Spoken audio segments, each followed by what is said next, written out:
proceed, and Scott will be welcoming momentarily, so that'll probably be fine. No, we're fine. Okay, there's Scott in the line. All right. Scott, welcome. I want to welcome everyone, and I want to start by introducing our newest commission member. We have Judge Angela Mazzarelli with us. She's been, and I hope I get this right, Judge. If I don't, I'm sure you'll correct me. But she's been serving on the bench since 1985, when she was elected judge of the Civil Court of New York City, appointed acting justice of the State Supreme Court in '88. Designated Associate Justice of the Appellate Division, Supreme Court First Department in '94, served there ever since. She's filling a vacancy that was created when Judge McQuillan retired in 2011. So that spot has been vacant for some time. We're very happy to have it filled and very happy to have you with us, Judge, so welcome. Thank you very much. I'm happy to be here. Now, I think we have just over a quorum, the first item we have is a review and approval of the meeting agenda. I would note that we have Scott O'Neill with us, and I believe, if I'm not mistaken, Scott, that you are fairly sick and would like to get going as soon as possible and came in just to help us with the votes. So with that in mind, what I would like to do when I ask for an approval of the meeting agendas, I do want to move item 6B under new business, which is a vote relating to a recommendation given to us by the DNA subcommittee. I want to move that up on the agenda after the two votes that we have under the topic of accreditation. That way we can do all the votes together, and then Scott can be on his way, and we don't have to hold them up any longer than we have. So I appreciate you coming in. And with that one change, I would ask if everyone's had an opportunity to review the agenda, and if so, do I have a motion to approve the agenda? I have a motion. Do I have a second? All right. All in favor? Anyone opposed? All right. Thank you. Our next item is a review and approval of the minutes of our December 18th, 2015 commission meeting. I believe those minutes were sent around in advance. Are there any questions or comments with regard to the minutes from the December 18th meeting? And if not, do I have a motion to approve the minutes? All right, do I have a second? All right. All in favor of approving the minutes? Anyone opposed? I abstain. Okay. Thank you. I believe that would give us 7 votes for and 1 abstention, if my math is correct here. Is that right? There's 9. There's 9. Well, there's 9. I'm sorry. So that's 8 for and 1 abstention. Thank you. All right. Next, we have accreditation. Brian, if you'd take us through the accreditation items, please. Sure. The first item is the Nassau County Division of Forensic Services. What happened is they have, this item will require a vote. They had applied for an extension of scope. ASCAD Lab went to the facility last week, reviewed their facility and reviewed their procedures for the disciplines of controlled substances, fire debris analysis, and latent print processing.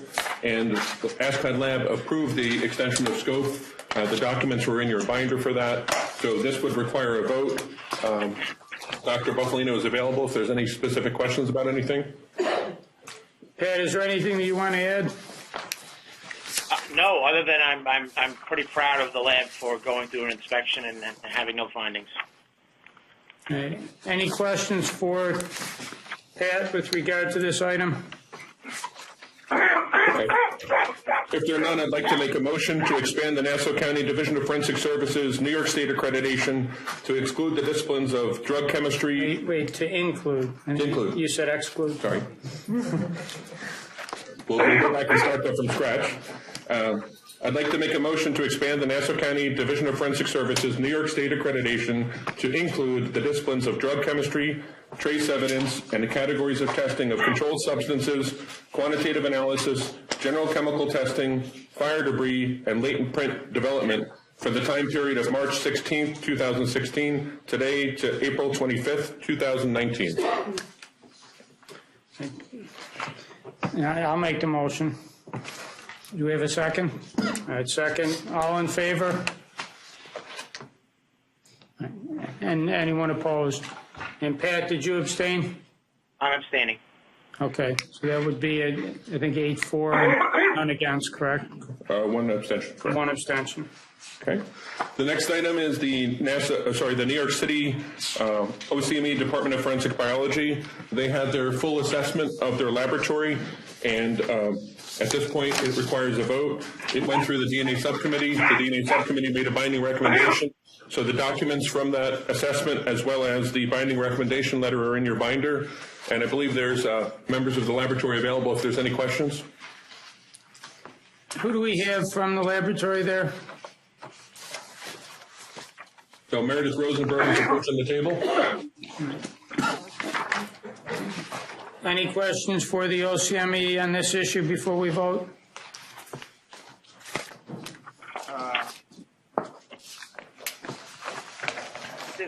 This is for the entire laboratory? Yeah. International accreditation is the 5-year wait.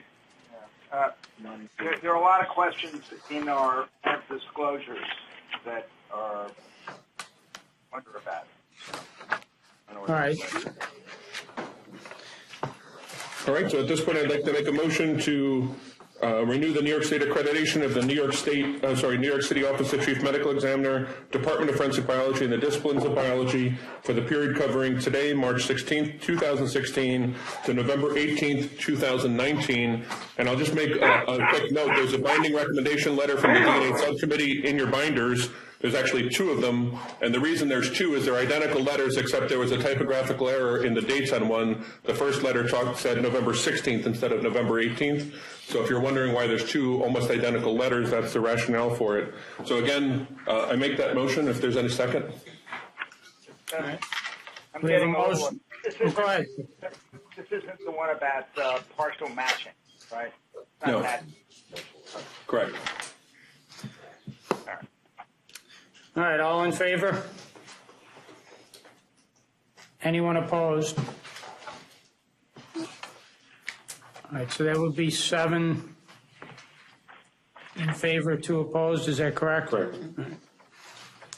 Okay. So that passes. All right, next we have the item that I indicated I wanted to move up for Scott, and that is, let me just find it on the agenda, but it's item 6, new business, subheading B, DNA subcommittee binding recommendation. This deals with a letter dated February 12th, 2016, from the DNA subcommittee regarding a binding recommendation for approval of FUDIS 7.0 for calculation of both EMR and EKR. We do have members of the New York State Police here today if there are any questions.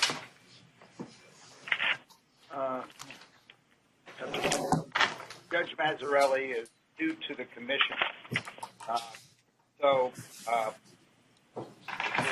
It's been a long-standing issue. I think when Dees O'Connell was chair, Judge Peter McQuillan issued what many of us believe is a very well-reasoned opinion, saying that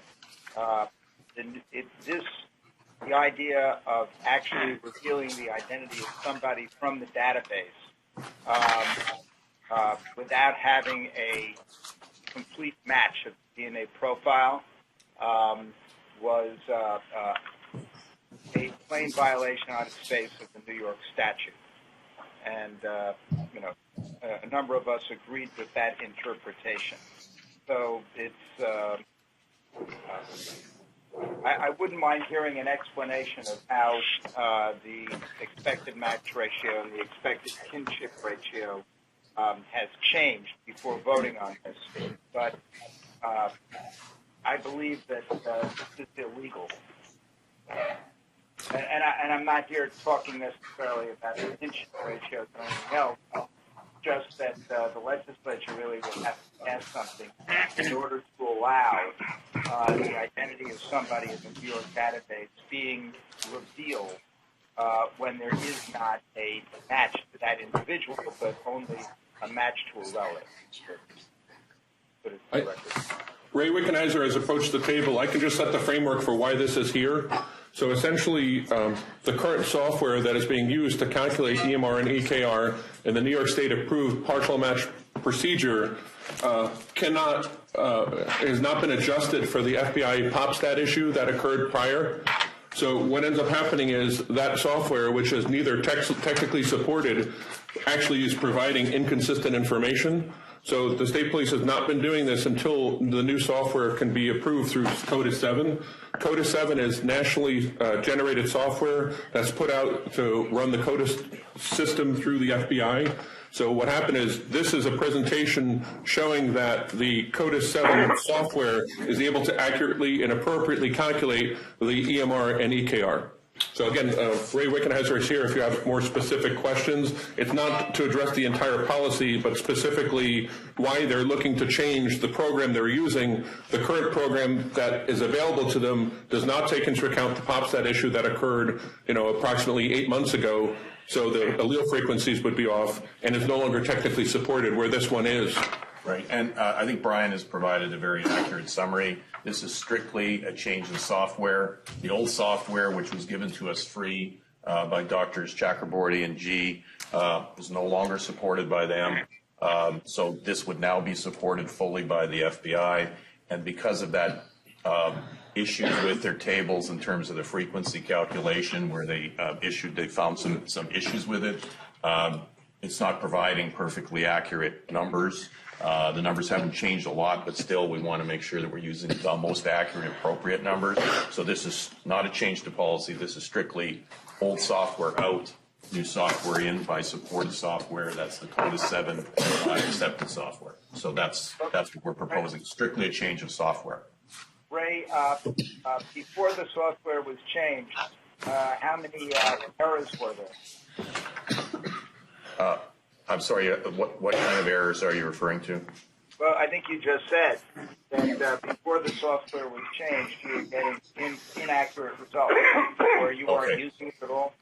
No, what happened there is the FBI came out with earlier this in 2015 that they discovered in the population databases that you used to develop the frequencies that there were some duplicate profiles in their population databases. There was also a few mistakes where people had inadvertently, fat-fingered put in the wrong alleles. So they issued some corrected tables for frequencies. In their analysis, they didn't feel that it was a very major change, but it still was a change in the frequencies. When you come up with our numbers, the numbers are going to be slightly changed. They didn't feel that it was much, but it's still incorrect. So when we say incorrect, anything using those erroneous tables, there would be numbers changed. So hence, if we're going to go forward with any calculations within our labs, we change those to the corrected tables. All labs across the U.S. did similarly, but certainly with this software, it's locked in place, as in it's not supported software. It would be using incorrect tables to generate those frequencies. It's not a big change, but it's still not the right numbers. And just to clarify also, there was since that change occurred, the state police did not use the old partial match software to calculate EMR and EKR in any casework. So all the casework, none of them went through, once that the FBI reported that change in the PopStat, this software was not used anymore. That's correct. So this is getting a new software online, and also Dr. Bieber and Kidd had both visited the lab, looked at the software, and had consulted in actually the validation of it. Correct. So we did not issue any incorrect statistics, but once the FBI said, hey, our tables are not giving, have to be corrected, we're not going to go forward and issue any reports with erroneous or slightly incorrect numbers. So we didn't issue any new from the moment they let us know, and we made the correction. In this case, that software is not dynamic. It's using fixed tables, which we know now are not correct. It was our duty to then correct it, hence the new software. So we made that proposal to DNA subcommittee. Related committee members visit the lab, oversee every aspect of our presentation, and then approve it. And hence, you have the letter in front of you saying this is finished.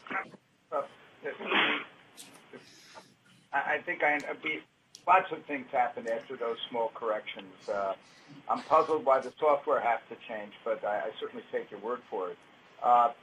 The question I have is, are you keeping track of the number of partial matches that have occurred since, by regulation as opposed to statute, New York went down this path?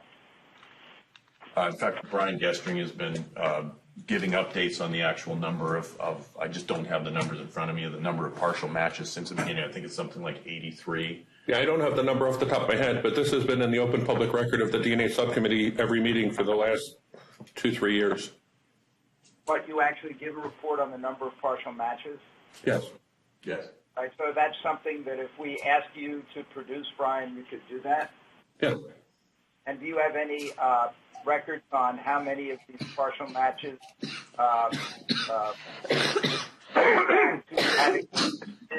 or led to the apprehension of anybody? There was a lot of coughing and wheezing, which I apologize for in this end by my staff, but I believe, yeah, what essentially I can give you an overview of what happens. What we do is we say how many potential partial matches came in, how many met the statistical threshold, how many didn't. If it didn't meet the statistical threshold, that's not reported. How many resulted in the identification of a relative, and how many did not. And at this point, you know, I don't need to look at the sheet to know that there were at least 2 cases where a relative was identified and that led to, you know, judicial action, one of which is actually a serial murder that was involved in Suffolk County.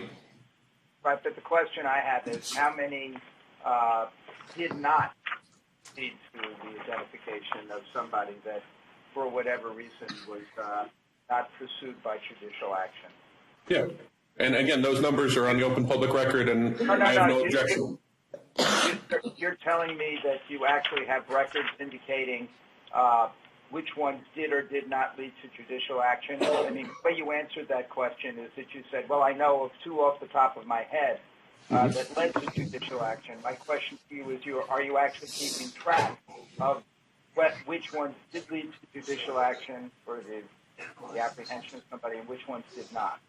We have partial match follow-ups that come in, and during those partial match follow-ups, we'll say if a relative was identified, and there are cases as well where a relative was identified that they didn't pursue because it turned out that in that particular case, the person had a reason for potentially being in a common area. I believe in that case there was a cigarette butt that was found in a burglary scene, and the particular person involved could have been in the lobby, and they thought someone might have tracked that cigarette butt in. So in that particular case, a relative was identified, and it didn't result in judicial action, and we have a record of that. And the other ones as well, if it turned out that the case didn't pan out, where when the police actually did the investigation, they realized that no relative could have been there because they were either not the age appropriate, other investigative things, were dead, were in different locations, then those cases don't go any further. And I guess, if I understood the question is there somewhere where Barry or anyone else could go and see a breakdown of this and see the numbers of how many fall into what category? Right, and if you want, I can send you a disc of the last DNA subcommittee meeting where there's an oral presentation and it gives those numbers. Yeah, I'd like to see that in the actual data on the judicial follow-up. Thank you, Mike. That was my question. Thanks for translating. All right, do we have any other questions? All right, if there are no other questions, do I have a motion to approve the binding recommendation from the DNA subcommittee concerning the use of CODIS 7.0 to calculate the EMR and EKR? All right, we have a motion. Do I have a second? All right, all in favor? All right. Anyone opposed? Yeah, just let me indicate I'm opposed because I believe this is contrary to state law based on Judge Peter McQuillan's past opinion, which I will try to find judgment after that. Thank you. So, Session 2. if I can just make, Marvin, are you abstaining? I am. Okay, so we have 7-4, if I counted correctly. We have 1 opposed and we have 1 abstention. Is that accurate? All right, thank you. Thank you. All right, we'll go back and resume with the regular agenda. And Scott, feel free to leave at any time. We really appreciate you coming in for the votes. Thank you, if you don't mind. multifocal from walking in the morning after walking. Now, thank you very much for coming in. All right, Brian, do you want to take us through the rest of the accreditation issues? Sure. Let me just reset myself here quick. I think we go back to the top of page 3 on the printed agenda. So the next laboratory is the New York City Office of Chief Medical Examiner Forensic Toxicology Laboratory. They have a change in management. There's a new director of that laboratory. There's documents in your binder, and there's representatives of the lab here if there's any questions. Is Dr. Cooper here today? Yes, yes. I just find out.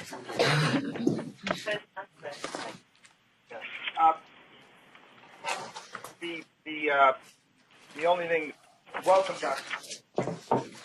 The only question I have, and maybe this could be answered later, is for the first time in all the years I've been at the commission, which is from the beginning, we saw all these significant events out of OC&E toxicology. I've never seen something. I don't know. I'm sure the others here will agree.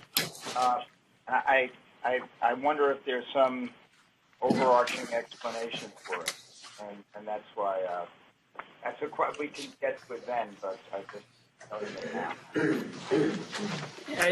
I guess, are you directing that question at anybody, or is I it don't just know the whether- top? I know whether Dr. Cooper. Well, let's do it this way. Is there anyone from OCME who wants to offer an answer to that question? If you can, great. If you can't, that's fine too. That won't foreclose us from asking more questions Right. when we get to lab disclosures. Marvin, I would never stop you from asking more questions. Good. So why don't we hold this till... I'm sorry. Yeah, I was, this is for council. Wait, Barry, can you just have her go up to the table so we can hear here? Thank you. Not necessary at this time. I was just going to say that these issues, I think, as Mr. Check suggested, are properly raised later in the agenda. We may as well deal with everything at the same time. It was before Dr. Cooper came, although she may still have something to say about it. And Luke Vargas, our quality assurance director, is here as well to talk about the root cause analysis reports to the extent that the commission wants to hear about them. So I would just It's certainly fine with me. Is that agreeable with you, Barry? Oh yeah, no. I just wanted to. That sounds very, very wise. So this was for informational purposes only, and there is no vote required. So if there's no further questions, the next item is the New York City Police Department Police Laboratory. They also have a change in management, and they note who that individual is and provide the documentation for you. Unfortunately, the person that could answer this question just went home sick. So if it's something that you want to do, we can bookmark this for next meeting, or if you want to communicate it to me, I can get it to them. It's not a vote required. This is for informational purposes only. With that as background also, the New York State Police Crime Laboratory has a number of changes in their management within the laboratory of their uniform management. Those changes are documented within your binder, and members of the laboratory are here if you have any questions. One other thing that the New York State Police has is they have a new facility that opened for their Mid-Hudson laboratory that's in Newburgh, New York, I believe. Newburgh? Yeah, Newburgh. And one of the things that happen is anytime a laboratory that's under the accreditation of ASCLD Lab moves to a new facility, ASCLD Lab will come out and do another on-site inspection. It's not a full assessment, but it's an inspection to look at basic parameters to make sure that when the management system carried over from the existing lab, that other things like security and the way evidence is stored are appropriate, and that the management system is being moved over. So this is not a vote. It's for informational purposes only. Information's in your binder. I just have a question about this. Just are any of these new appointments going to have any responsibility with respect to? This is all I'll say about it. That there are parts of our binder that deal with matters in executive session, although I think some of them are public matters. Would any smooth dealing now with some of the litigation that has ensued from the Chulalil situation, or all the different firings that occurred? All of these personnel changes are from uninvolved individuals. These are sworn individuals who this is just a regular order of business. There came a large changeover in staff in terms of the sworn. There was a number of things holding up a number of transfers. So there was kind of a lot of wholesale changes across the whole department. And so this was absolutely unrelated to any negative personnel matter of any kind. Okay. Thank you. Okay. The next item is the Suffolk County Medical Examiner's Office Forensic Toxicology Laboratory. Dr. Lehrer is in New York City, I believe. If there's any questions, inside you have documents of a mid-cycle evaluation as well as a change in management, the appointment of a new QA manager. No vote is required. It's for informational purposes only.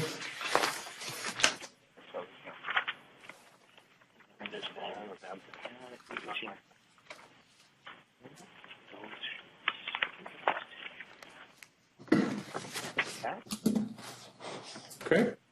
If there's no questions, the next laboratory and last under the accreditation agenda is the Westchester Department of Public Safety Crime Laboratory, and we have members of management of that laboratory here if there's any questions. Similar to the New York State Police, they have opened a new facility, a new laboratory they moved into, and ASCLD Lab performed a site assessment. So documents of that site assessment are in your binder, and members of the laboratory are here if there's any questions.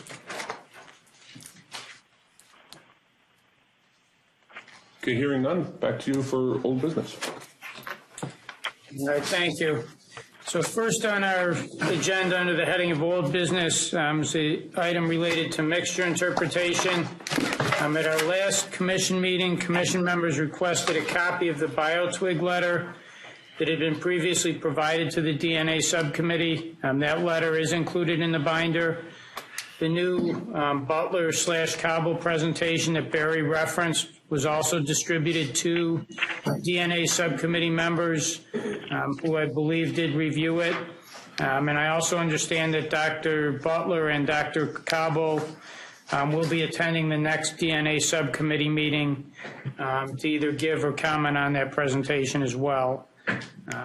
I don't believe there's any need for any action. I think this was just an update. Correct. Any questions on that? Yeah, I do have one question on this first page, Mike, and that is that the calculation of CPI pursuant to the 2010 guidance from the Scientific Working Group, SWGDAM, has, as I'm sure a number of people in the DNA community know, that in Texas, for example, and this sort of draws together some of the things we were talking about on those small adjustments of the Allendale tables with the FBI. What happened in Texas is that the labs began, we were looking at their calculations again because there were these small differences that the FBI detected of some of the profiles in their database. And they suddenly realized when they re-examined their old cases that their mixture interpretation pursuant to the 2010 guidance from SWGDAM had been wrong. That is to say that a number of the labs had been doing what has been characterized as suspect-driven CPI. Very, very specifically, they had not been implementing the calculation of mixtures the way that SWGDAM had suggested. And when you go back and you look at the 2010 SWGDAM guidance, they issued it because they realized that labs had not been doing it correctly, and they said in this guidance, this is prospective only. And in fact, what Texas recognized, and the National Commission, I'm sure, is going to soon vote on this in its next session, and I hope we recognize, is that it's not good enough to say, oh, we were making mistakes potentially in the past. This only applies prospectively and not retroactively, because as they found in Texas, there were some cases where they had calculations in the tens of millions, and then they went back and they said it's 1 in 18. where they came back and they said this is inconsistent. So my question is, has anything been done in New York State to make sure that the labs actually implemented the 2010 guidance correctly? In other words, are there no instances of incorrect CPI calculations or suspect-driven CPI in all of New York State, as opposed to so many that we have in the state of Texas and other places around the country? If you can tell me with great assurance that no, we have no such past mistake, how do you know? Now, maybe if I can start, and then someone who knows more about this can jump in, but it's my understanding from Texas and the results or the information that you referred to, again, my very basic understanding, not having a scientific background, was that the situations you referred to are situations where labs were not using the correct, I believe it's called stochastic threshold, and so they were figuring those probabilities based on some areas that they shouldn't have been looking at, according to the guidelines you referred to. And yes, when they went back and recalculated those using CPI, I believe that there were some big variations depending on what threshold you used. But I also understand from looking at this situation that when they took those same cases and looked at them using one of these probabilistic genotyping softwares that have been approved, that in fact they got results that were very similar to or consistent with the original results. So I just think it's important when we talk about this to make sure we're talking about and looking at the whole picture, not just taking a little piece of that picture. So with that in mind, Brian, do you have any information with regard to Barry's question in terms of whether or not anyone's looked at whether or not this same situation occurred in New York and what happened prior to 2010 in New York, and were there people using the wrong threshold? Right. I think wrong is not the artful word to be using here. What happened is the science is evolving, and as guidelines are coming out, and even now, today, on March 16th, 2016, there are no requirements saying how you do anything. The SWGDAM guidelines are best practices that they've put out. What this letter here from the BioTwig, which comprises representatives from all the laboratories within New York State, have said is that the laboratories in New York have been responsive to all the evolution of the science as it's been moving forward, going on. Now, that said, the evolution of CPI is the evolution of a dinosaur. You know, in today's day, the Tyrannosaurus Rex is the chicken. And in this particular case, CPI is the chicken. It's not something that people look to use anymore. Everyone is moving toward probabilistic genotyping. CPI is a flawed statistic that discounts significant amounts of information. In Texas, as you initially referred to, Barry, as a matter of fact, I believe in 2 days, the state of Texas is going online with probabilistic genotyping, and they're moving forward with looking at these old cases again with that, because what happened is you talk about mistakes and wrong, and it's not necessarily that simple an idea. When we're looking at this, the statistics are glasses that we use to look at these particular mixtures to interpret them better. What the CPI was a glasses that had a really poor prescription, so you could kind of see, but things were fuzzy. Probabilistic genotyping is going to the doctor and getting the appropriate prescription so you can actually see these things and discern these type of mixtures. What we see from the letter from the BioTwig is that the New York laboratories have been responsive to the evolution of the science and are again responsive in moving toward probabilistic genotyping. And there's also a letter from the DNA subcommittee, which we included, and I apologize, it was a late submission, where it also talks about the idea that the DNA subcommittee appreciates that they're moving toward probabilistic genotyping because this is the more appropriate way to be handling these samples along the way. So as I said, if we're looking at Texas, you know, clearly the issue was identified in Texas. The issue of someone not having a stochastic threshold in New York in 2016 does not happen. I can categorically say it's not happening now from looking at the BioTwig letter. What happens, though, is as people are moving toward probabilistic genotyping, they're staying pace with the science to make sure that everything is being done as appropriate as possible. Well, let the record reflect. So the answer to my question, gesturing is no, and all your gobbledygook about dinosaurs and lenses is really beside the point. Don't forget the chicken. Tell you something. Let me just finish, and then you can come up with any kind of response you want. But it's a very simple issue that CPI has a method of calculation. In 2010, SWGDAM said, it has come to our attention that labs are doing this incorrectly. That's not correct. Well, it issued guidance on how to do it correctly, and implicit, or if you don't want to say it's explicit, but it was well known in the community, it was because some labs were doing it incorrectly. In Texas, they realized that the CPI calculation was not literally following the formula that CPI was designed to produce a certain result. They went back and they looked at cases. I heard you say that the word wrong was somehow pejorative, but when you go back as a prosecutor, Jack Rohde, in Galveston, Texas, and he said, I had something here that the calculation was million, and now you're telling me if we actually follow the formula correctly, it's 1 in 18, and other cases turn out to be inconclusive. From our point of view, that is an incorrect result. If the word wrong bothers you, fine, we'll call it an incorrect result. But that has the entire state of Texas. I'm talking about the governor, the Court of Criminal Appeals, its highest appellate court, the Department of Public Safety, and the DNA and the Forensic Science Commission systematically went about trying to look at all those cases. The fact that you might reevaluate those cases using a probabilistic genotyping program subsequently in some kind of new proceeding in deciding whether or not the DNA results would have made a material, new DNA results would have made a material difference in the case is irrelevant.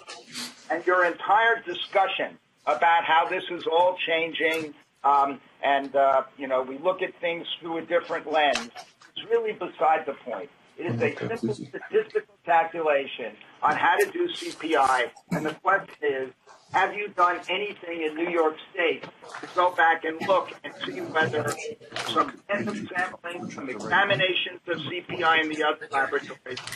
I take your answer that prospectively we'll be using probabilistic genotyping program and we won't be doing CPI. The answer to my question is no, you haven't. You have not gone back and done any kind of review in all the different labs of CPI calculations to see if they were being done correctly. Am I right, Brian? I think there's, again, we're using correctly and we're using incorrectly. Barry, stop. In answer to Barry's specific question, are you aware of whether or not labs have gone back from 2010 backwards to relook at cases that were done using CPI, yes or no? No. Okay. Now, two comments I want to make. First of all, I think we have a disagreement, Barry.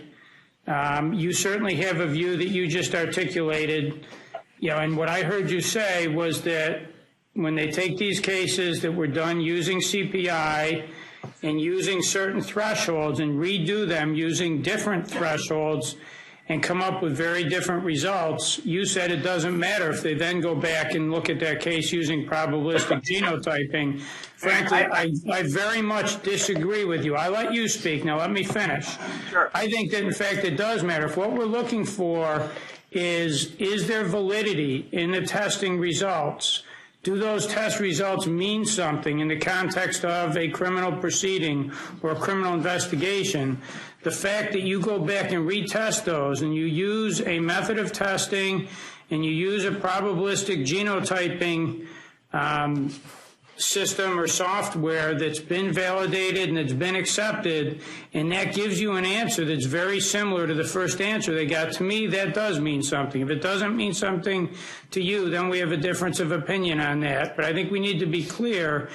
My understanding is in every case where they've had that discrepancy between the two CPI results that they obtained using different thresholds, when they then went and tested it using a probabilistic genotyping software, that they got results which were very similar to the initial results that had been reported out. And I think that's significant. But secondly, the item that we're discussing on the agenda here is an informational item regarding a report that you wanted provided to the DNA subcommittee in an upcoming presentation by two doctors that you asked to attend and make a presentation to the DNA subcommittee.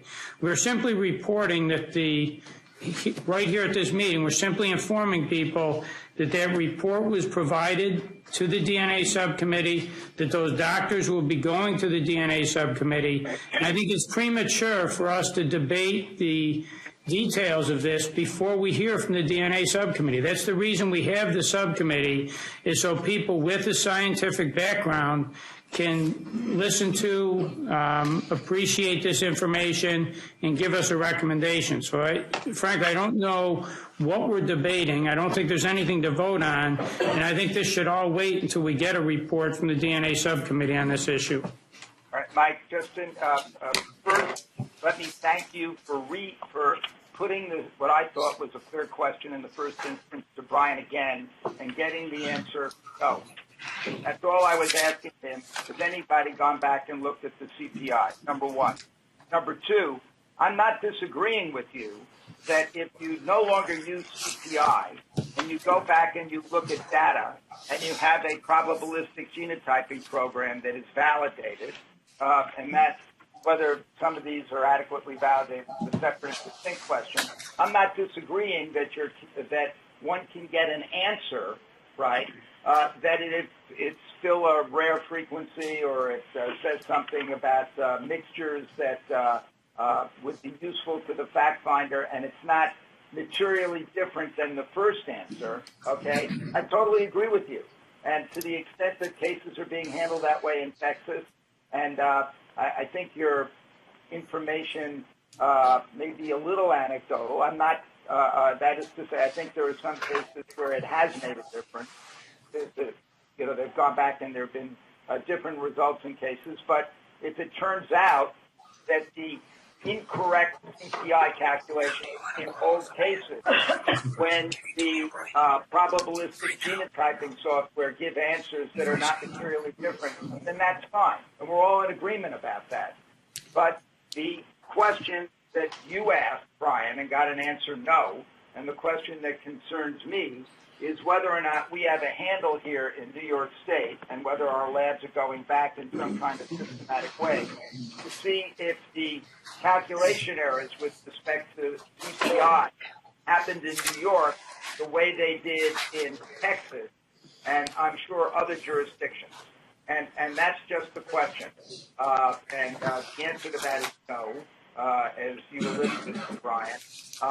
And that's something that I want to be on the record as saying we should do in some kind of systematic way.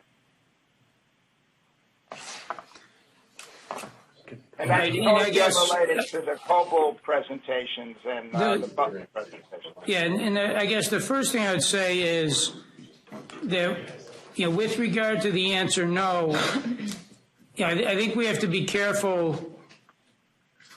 We've used the words right and wrong and correct and incorrect. And as I understood the question, it was simply whether or not there's been any inquiry of pre-2010 cases and the issue of what thresholds were being used without regard to right, wrong, correct, incorrect. Secondly, again, I think this conversation is premature. At least from my perspective, I want to hear from the DNA subcommittee before we debate this, because I rely on their expertise to help inform my opinion on these things. You know, you've asked that they consider this report, and, you know, in fact, we've gone farther than the report. We have the doctors coming in person to do the presentation to them, and I just think that it's important that we allow that process to happen, and we allow the DNA subcommittee to give us their input before we debate this much further. Listen, I'm not. It's not just a question of thresholds, though that's part of the problem. Mike, I just want to be clear with you. What was discovered is that some labs were not correctly applying the CPI. All right, and that's just like math. And just for the record, this is what we had with True Allele, right? We had some people in the labs that couldn't, assuming True Allele has validity, that were having trouble implementing True Allele. These probabilistic phenotyping programs, and even the CPI itself, which was simpler, sometimes are challenging. I would be very, very happy if it turned out that any incorrect calculations using CPI did not make a material difference in any particular case when one reanalyzed the data. So you and I have common ground there, but that does not answer the empirical question, which I think is a significant one, because they're certainly moving heaven and earth in Texas to answer it, and that is, were mistakes being made in the CPI prior to the 2010 guidance, assuming that the 2010 guidance was implemented across the board in New York, but certainly go back and look at prior 2010 cases. One can do this with some kind of stratified random sample or something. And it's just my view that as an empirical matter, we ought to check that out. You know, that's the issue, Mike. It's not, that's... All right, I don't want to beat a dead horse here, but well, we might have some common ground. We disagree. You just said that some labs were not correctly applying CPI prior to 2010. I don't think that phrase accurately portrays what was happening. I disagree with that statement. I don't think it's accurate. But I also don't think that it's worth or useful for you and I to argue about this until we get the input from the DNA subcommittee. So we've made the report. We have the doctors coming to the DNA subcommittee meeting. And once we get feedback from the DNA subcommittee, then we can debate this or discuss it further and decide what, if any, action the commission needs to take. But I don't want to be misquoted. I didn't say that I knew that some labs in New York were doing it incorrectly, but I can say without fear of contradiction that labs in other jurisdictions were not doing it correctly. That's demonstrable in the state of Texas, but also logically was probably the impetus for the 2010 guidance in the first place. And so I just want to be very clear what I'm saying, Mike, and that is I think that we should do some kind of retrospective random sampling of the labs to see if this problem occurred in New York. That's all. Anything that's presented at the DNA subcommittee, I can already tell you in advance that we know some other labs in other places in the country didn't do it right.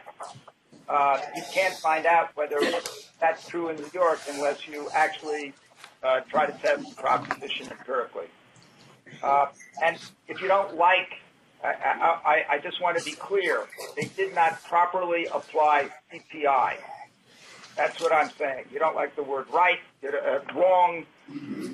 It's an incorrect calculation. That's all. According to CPI, whether a subsequent probabilistic genotyping program would give you a similar result, separate and distinct question. I just want to be clear about my position. And again, I can't tell you what every other lab in the country is doing, but I think the basic dispute here is, if labs were following the guidance that they had on how to apply this, and in 2010 they were given new guidance, and they then followed the new guidance properly from 2010 forward, how do we characterize that? You're characterizing it one way. I'm characterizing it another way, but I think the fact still remains that I don't think it would be proper or appropriate for this body to do anything until we've had a chance to hear from the DNA subcommittee after they've had the opportunity to digest and listen to the presentation that you asked that they be given. So I think we're going to put this item on hold until we get feedback from the DNA subcommittee.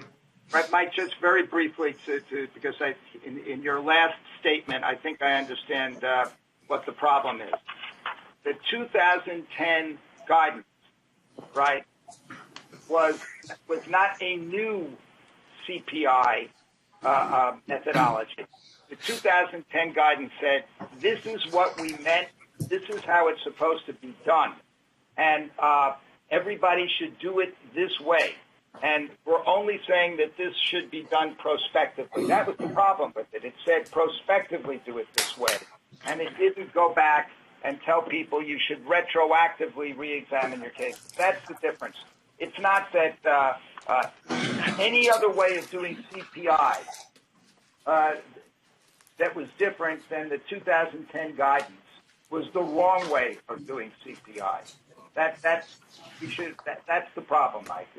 So if somebody is telling you that there was another way to do it that was different than the 2010 guidance, they're wrong, and it's misleading. All right, thank you. I appreciate your position, and we'll wait to hear from the DNA subcommittee. The next issue we have is the latent print working group. We have a letter in your materials dated February 22nd of 2016 with regard to the Commission on Forensic Science acceptance of the latent print working group proposal. It's simply correspondence for the Commission. I don't believe that there's any action by the Commission at this point that's called for. Next issue is rapid DNA. I believe there's a letter in the binders dated February 22nd, 2016, regarding the implementation of rapid DNA technology. Pursuant to the direction of the Commission, certified letters were sent to all of the law enforcement agencies in the state, notifying them of the DNA subcommittee and Commission's action. Basically, to summarize, letting them know that if they do intend to use rapid DNA, that it's something that needs to go before the DNA subcommittee prior to the time it's implemented. So I believe that that recommendation of the Commission has been accomplished. I don't know if there's any questions or discussion on that item. All right, if there's not, the next item we have is hair evaluation. Both Bill Fitzpatrick and Peter Neufeld, who have worked on this issue and are on the group that's working on this for the Commission, were not able to attend this meeting. Both of them have asked that this item be put off until they're able to attend. So if there's no, and I've indicated to both of them that I thought their request was reasonable. So if there's no other discussion, we'll put this item off until Peter and Bill can be with us. Right. And I would note for the record, and I hope everybody takes a look at the February 26, 2016 letter from James P. Comey, Director of the FBI, which is very, very clear and powerful with respect to, we now have numbers with and identities of people that were trained at Quantico on hair comparison. And undoubtedly, that included a number of hair examiners in our state. And I just want to publicly commend the director for sending this strong letter that justifies the fact that we're going about hair review, because it plainly indicates that the errors that were found in the FBI's own review may well be replicated here. Mike? Yes. Notwithstanding that we're going to put this off, which is what Peter and Mr. Fitzpatrick asked for, has DCJS or counsel to the commission begun to explore the administrative law question with respect to the jurisdiction of the commission to go back and look at cases before its existence?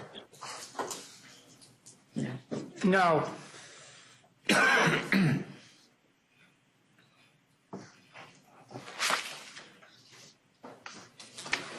All right, the next item we have is accreditation provider comparison. This is something that has been on and off our agenda for, I think, at least a couple of years now. It's my understanding, Brian, that your office is still working on this, and that we anticipate by the June meeting we can have a full presentation on a comparison of the different providers and a discussion by the commission at that time. Is that accurate? That's correct. Any questions on that issue or comments? All right, that takes us to new business. Under new business, the first item we have are our annual lab summaries. The lab summaries are provided to the commission annually at the spring meeting. It's a summary of the communications between the labs and the Commission on Forensic Science for 2015. I believe that was in the binders? Yes. All right. Any questions with regard to that item? Yeah. Is this up on the website? Part of the materials? Those summaries usually are not on the website. So if they're not on the website, but they're given out now today, and it's a summary, is it a public document? Can it be distributed to the public? It would have to go through the normal FOIL process, because there can be redactions based on information that's provided within it. But if it's a summary of everything that's occurred previously, the only reason that's holding it up is a decision has been made not to publish it on the website. So the question is, why wouldn't we publish it on the website so that the whole world could see it? I assume the answer to that is that if anything that's published on the website has to go through a review first to make sure that there's nothing foilable in there. You know, our capacity to do that and do everything else we need to do is limited. So those materials did not go through that FOIL review yet. And before they could be posted on the website or given out to anyone, they would need to go through that process. So you need a FOIL request as of today by anybody to start that process, or that process is already underway? Yeah, I guess, are you asking, do you want to give this out to somebody? Is that? I'll be very frank with you. I would like to give out the year summary of all this information with a cover letter saying that you've got to double check with the commission in case there were changes to it, to every defender group in New York State. The New York State Defender Association, the New York State Association of Criminal Defense Lawyers, individual bar associations that have particular interest in forensic issues. And frankly, Mike, I would have no problem if it were given out to the District Attorneys Association of the State of New York and all of the district attorneys' offices in all 62 counties. Yeah, then you should. An important document. You should FOIL it then, and it will go through the review. Anything that couldn't be given out would be redacted, and then at that point, it could be made public. Do you have any idea at the moment how long the FOIL process for this will take? It will be several months. I have no idea. I can look into that and get back to you. I would appreciate it. And I would even add, Mike, that it's something that even judges might want to look at. I mean, the problem we have sitting here, and it's not a trivial one, is that we see all these reports and lab disclosures and the actions that are taken to correct things, which I think is admirable on the part of the lab. And it's important that both the prosecutors, the judges, and the defenders understand that mistakes are made in laboratories, and then cause analysis is done, deficiencies are identified, and things change. And you know, we can't do our, as commissioners just going through these meetings, that, you know, I feel terrible that, you know, it's asking a lot of questions and hectoring and all that's the only thing that's on the record. we're not on the ground in each of these individual jurisdictions, and it would be much better if people were just aware of it in some fashion or form without unduly compromising personnel positions that we deal with in executive session. And I do think it's an important issue in terms of trying to figure out how to do this, because wonderful as all these public meetings are, I'm not sure that it necessarily gets out there in the appropriate way. If you see what we can. We'll look into it and I'll get you an answer. The next item we dealt with already. That was the DNA subcommittee recommendation. Our next item is courtroom testimony monitoring. Unfortunately, the person working on this, or at least spearheading this, is Scott O'Neill, who I understand is working with the lab directors on this issue. He left sick, so we'll have to put this over to our next meeting, where I understand Scott will have some recommendations to make based on his conversations with the lab directors. Next item, we have our lab disclosures. Brian, do you want to take us through the lab disclosures? Sure. The first laboratory is the Erie County Department of Central Police Services. There's a new disclosure. The documents are in your binder. Members of the laboratory are available via telephone if there's any questions about that. I have some questions. All right. Who do we have Hang available? on. We're getting them on the phone.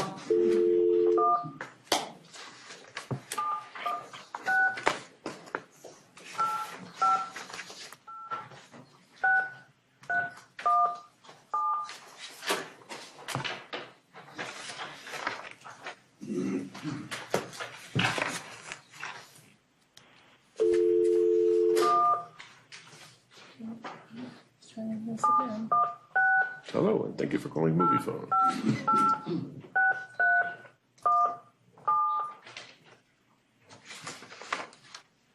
And I'm going to bring that clock. Morning, Francis. This is Michelle. Hi, Michelle. This is Kathy Levine at the Commission on Forensic Science. I have you on speakerphone. We have a question. Good morning. Good morning. We have a question from Marvin Schechter for you Okay. regarding your live disclosure. Good morning. How are you? Good. How are you? Good. So I have in front of me a letter dated February 26, 2016 that you sent to Pam Bordner at Asclad Lab regarding a firearms report dated 2/17/2016. That's what I want to ask you some questions about. Are we on the same page? Yes. Okay. So the first thing I wanted to make clear for the record, this particular nonconformity involves something that happened back in 2012. Is that correct? Yes. Okay. And let me withdraw that. A large portion of this nonconformity dealt with references to administrative reviews and technical reviews.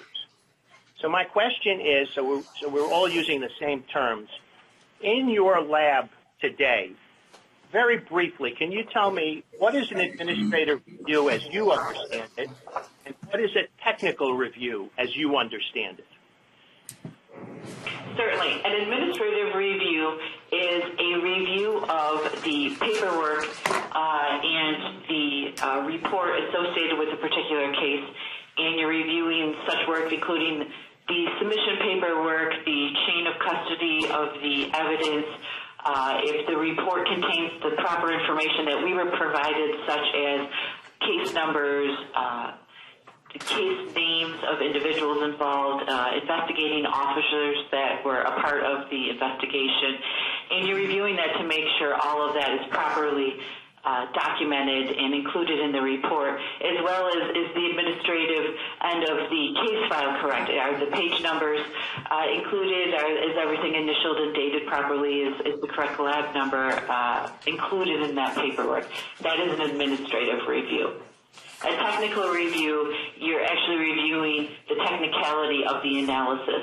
Were the proper procedures followed? Were the instruments checked, if they needed to be checked, if instruments were used in a particular case. The conclusions that were drawn by the analyst are those appropriate. So the technical review is done by somebody who is qualified to perform the same analysis that they are reviewing. They have been signed off and have been deemed competent to do that. An administrative review doesn't have to be done by a technical person who has been signed off and competent, because it's more of a review of the administrative end. Thank you. Now, between 2000 and 2016, did you have manuals in the lab by which personnel understood how an administrative review and how a technical review were to be conducted? We have had procedures and manuals in our laboratory since 2000. I don't recall personally specifically how they documented admin reviews versus technical reviews, but as per ASCLD, those have been required that we spell that out to the analysts and provide it to the analysts. So between 2000 and 2016, this particular aspect of the lab's administration, technical reviews and administrative reviews as conducted by your lab, would have been the subject of an ASCLD lab inspection. Am I correct? They do ensure that we have a policy in place. They do review it. I can't tell you how closely they review it while they're here. I know they look at cases from each analyst that are here to make sure that the policies have been followed, that they have been administratively reviewed and technically reviewed. But certainly they don't look at 100% of every analyst's case files when they come through the door.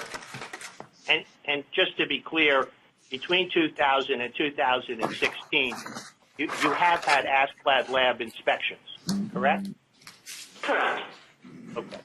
So the first question I have is this. This particular incident generated two levels of review. The first level was between 2011 to 2016. Am I correct?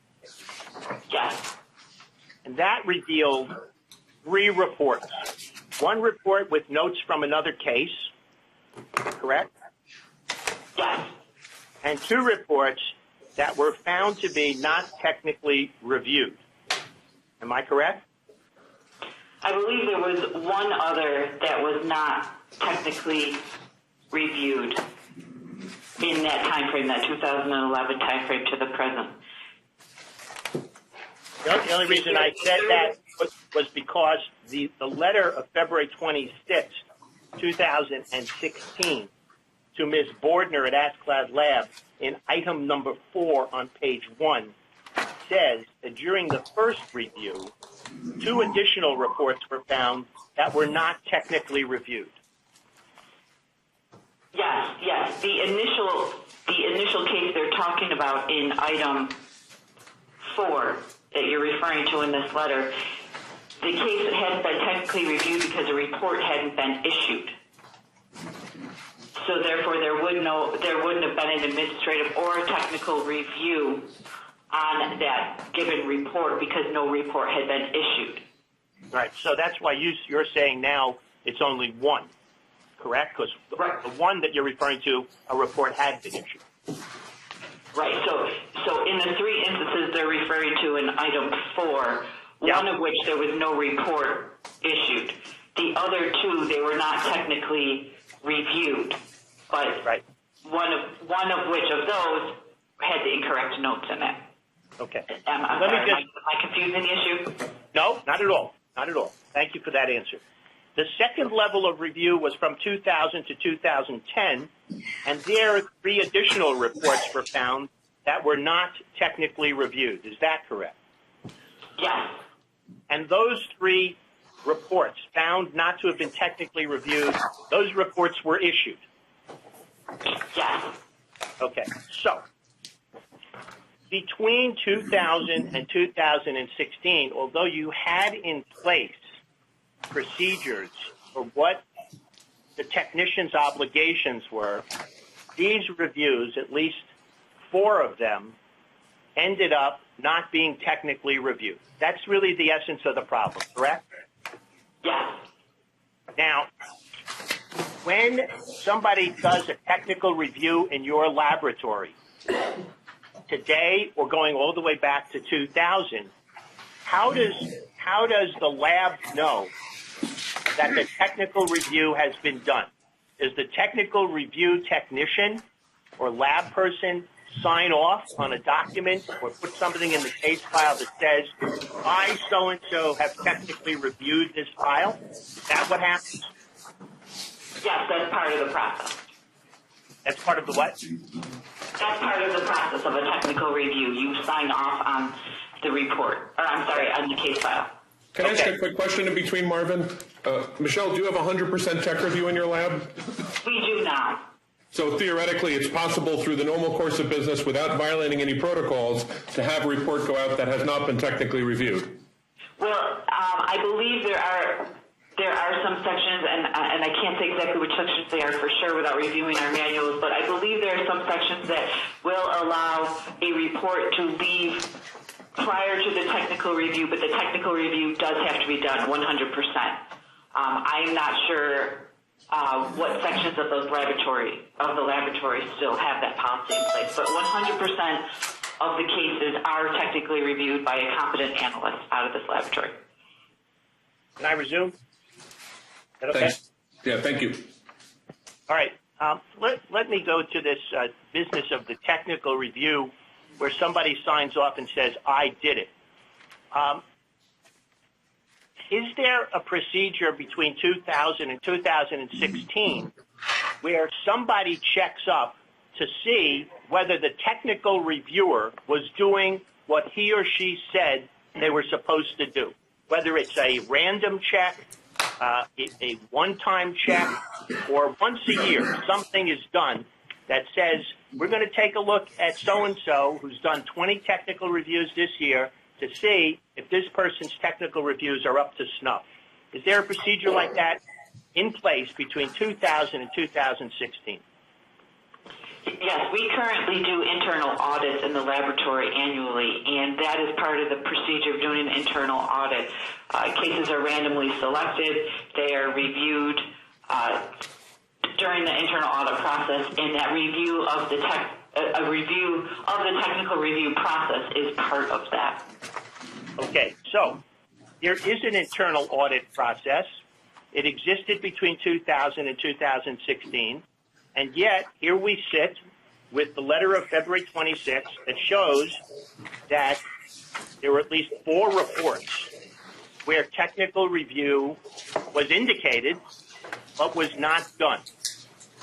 So tell me, as you can, what it is you've discovered. How did that get past the internal audit? The internal audit isn't a 100% review. Your cases are randomly selected.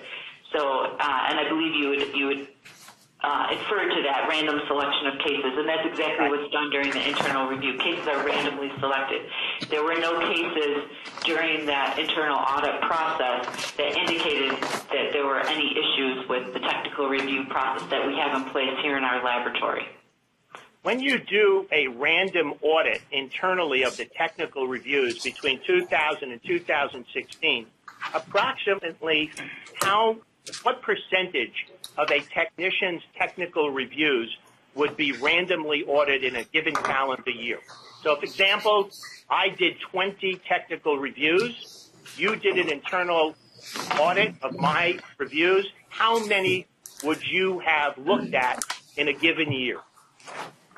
I don't have the number for you. I'm not sure what the percentage is. Is there a manual or a procedure at the laboratory which indicates a threshold number of reviews that have to be randomly audited per technician, say 20%? I would have to review our manuals. I don't know that off the top of my head. I'm sorry. Okay. Let me go back and ask this question. During the period 2000 to 2016, was there was it the same person who was the head of the firearms section, or have there been different people? It was the same supervisor. The same individual? Yes. Okay. And let me also ask this. It indicates in the report that the original analyst who did all of this that you discovered no longer was not interviewed because he or she no longer works for the laboratory. Is that correct? Yes.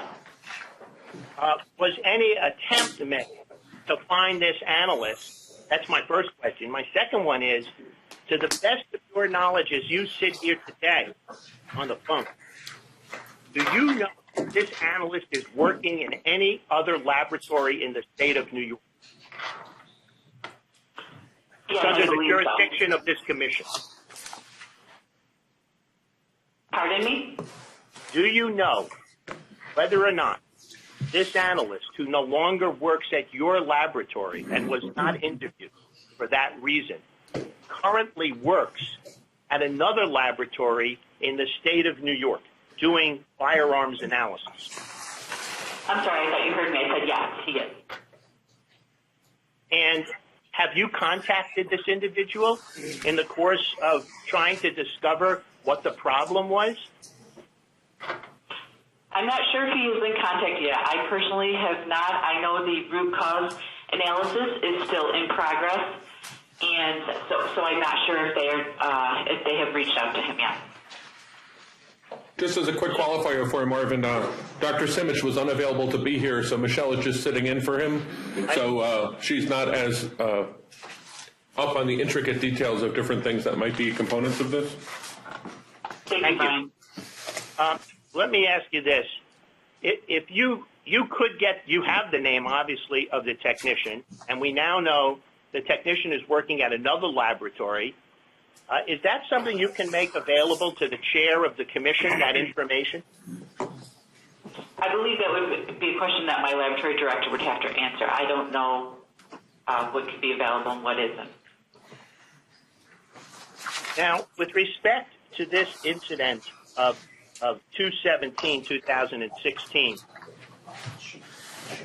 which was actually occurred in 2012, I saw a reference to a corrective action form ever being completed. I think it was in the supporting document. In fact, it's in the first supporting document. It looks like a quality report from the Erie County Central Police Services Forensic Lab. And at the very bottom of that form, it says, if a corrective action has been implemented, the correction action form is completed. Was such a form completed in this instance?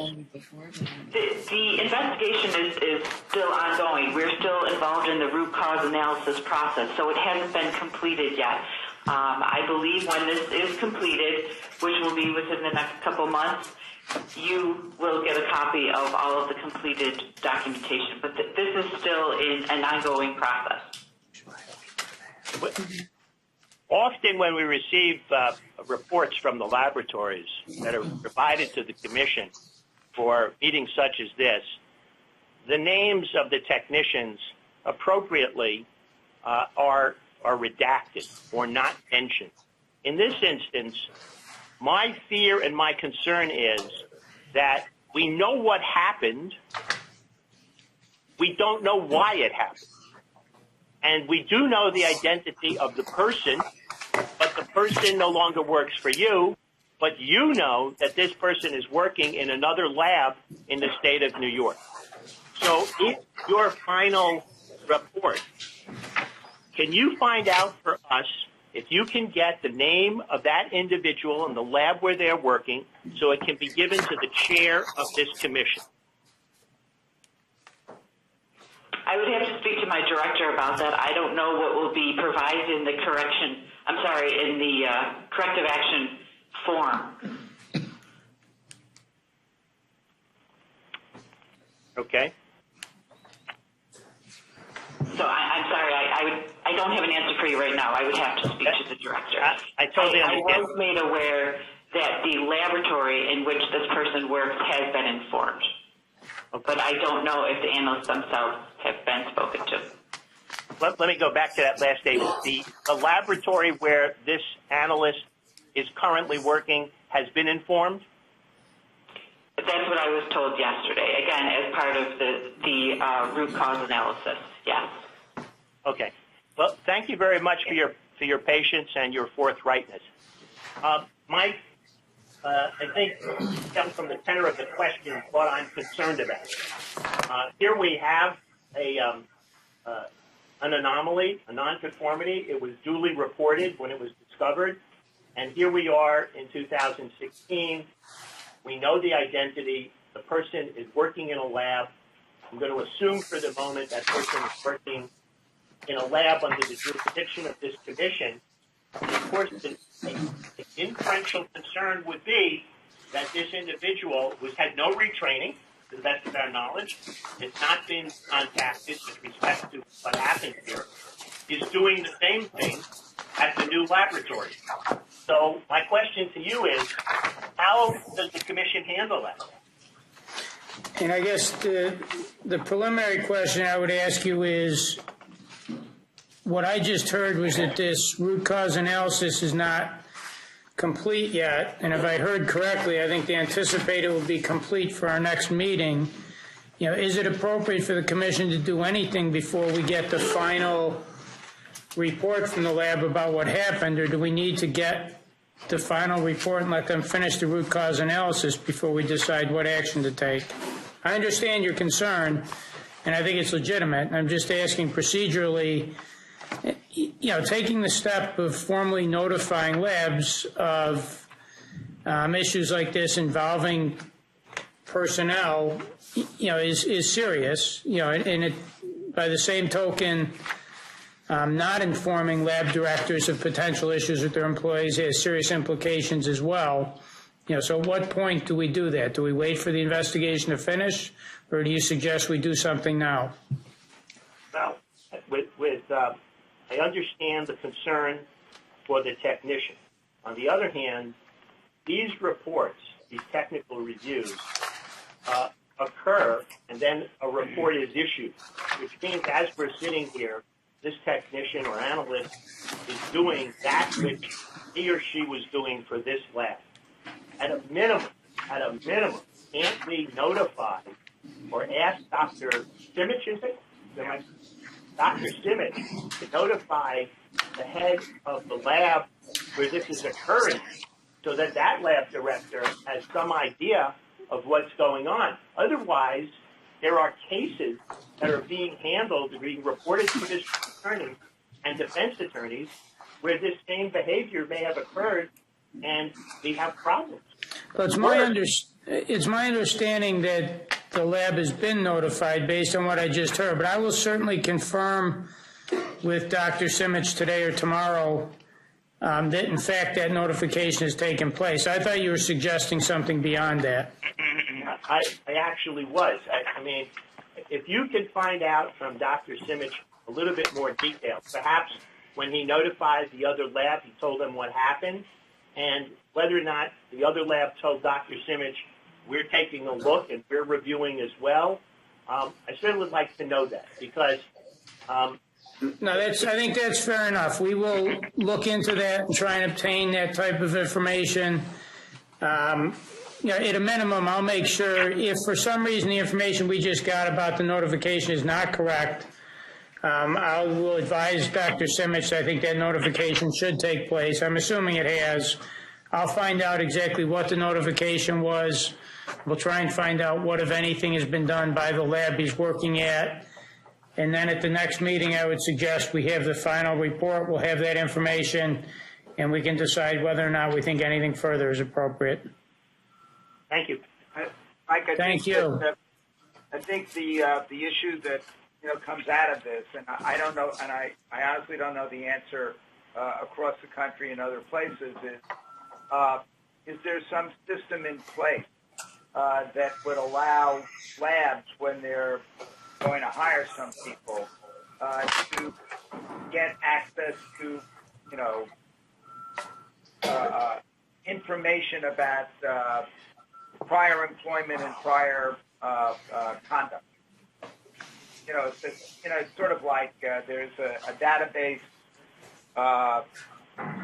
respecting doctors, right? They have issues of malpractice, lawsuits, findings, etc. That can be accessed. I suspect they're forensic science and obviously the increasing professionalization of it's being stated.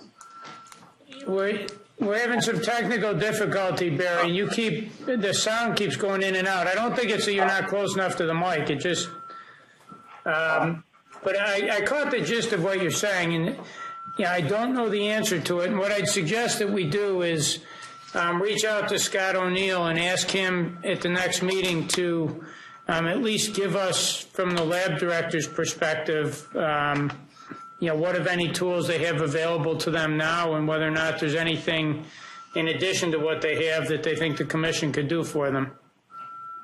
Just quick qualification here. We're not talking about malpractice here. We're talking about a corrective action. So if we're saying that every single time there's a corrective action, that has to be recorded and transmitted to every lab in the country, I'm going to say I think that's ridiculous. I don't think anyone's saying that. I think that what we're saying is in situation, if in fact there's a situation where there's some type of serious issue, is there a way for a lab director to know that? I would hope that no one was suggesting that every corrective action, should be reported forever on someone's record. On the other hand, if there's some huge act of misconduct by, someone working in a lab that results in a completely erroneous report being issued and someone being convicted that shouldn't be, I think that's a fair question to say, is there a way that future labs could find that out? Frankly, I don't know the answer to it. I've never run a lab, and I think it'd be a good idea to let Scott consult with the other lab directors and weigh in on that at the next meeting. Thank you, all right. Thank you. Your remarks. That's what we meant. Thank you. All right. And I'm sorry, who is on the phone from Erie County? Thank you, Michelle Schmidt. Michelle, thank you very much. We appreciate you standing in, appreciate the information. Thank you so much. Good luck. Bye. So the next lab is the Office of Chief Medical Examiner, Department of Forensic Biology. It's a closeout of 2 corrective actions by ASPAT Lab. The documents are in your binders, and members of the OCME are in New York City location if there's any questions. I have some questions. Meredith? Oh. Maybe we can just have names of people coming to the table here. My name is Louis Vaughn for New York City OCME. Can you hear him? No. Not well at all. Is there a microphone there? Louis, maybe. Could you come over to the other side, Yeah, Mr. Vargas? The health floor, you have a whole big microphone. For some reason, Marvin keeps coming through loud and clear. Never a problem, Mike. And we appreciate that. Have to use the mics that are on the phone, not the mics that were tied to the video camera. All right, so what we're being told is it helps if you use the microphones that are on the phone. Is that right, Jim? Yeah. All right, and not... that they're using are on the phone. All right, so use the ones connected to the phone. All right, let's try that again. So I've been talking into the wrong mic. This one. That's why we can hear Marvin so well. All right, let's try again. If you can just give us your name and see if we can hear. Sure. My name is Louis Vargas. I'm the New York City with the city OCME. All right. Marvin? Yes, thank you. So, Mr. Vargas, the first question I wanted to ask you concerned the root cause analysis report dated December 21st, 2015, event number. Okay. So this involved the FST. I suppose the first question, before I get deep down into the woods, it appears that there was an alert system that should have been working in the limbs. Am I correct? At the time this sample was processed, was not to speak up. Sorry. Yeah, we can't hear a thing.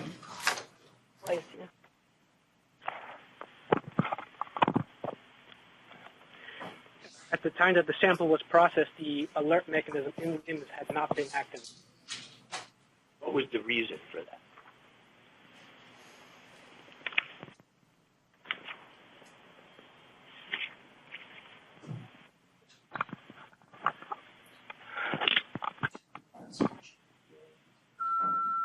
Gene Lian, technical leader, the OCME Department of Forensic Biology. I'm here to answer your question. At the time that this had occurred, the limbs did not have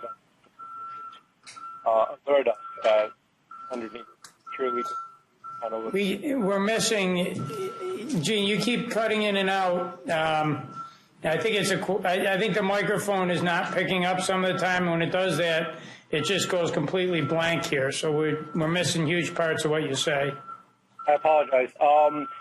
I indicated that at the time that this occurred, the LIMS did not have an alert to allow us whether or not this type of sample was going up for amplification. It was purely based on an analyst review of the sample to be able to make that. So it just wasn't in the cards at that point. You had a different system in place. Right. Activated an alert system.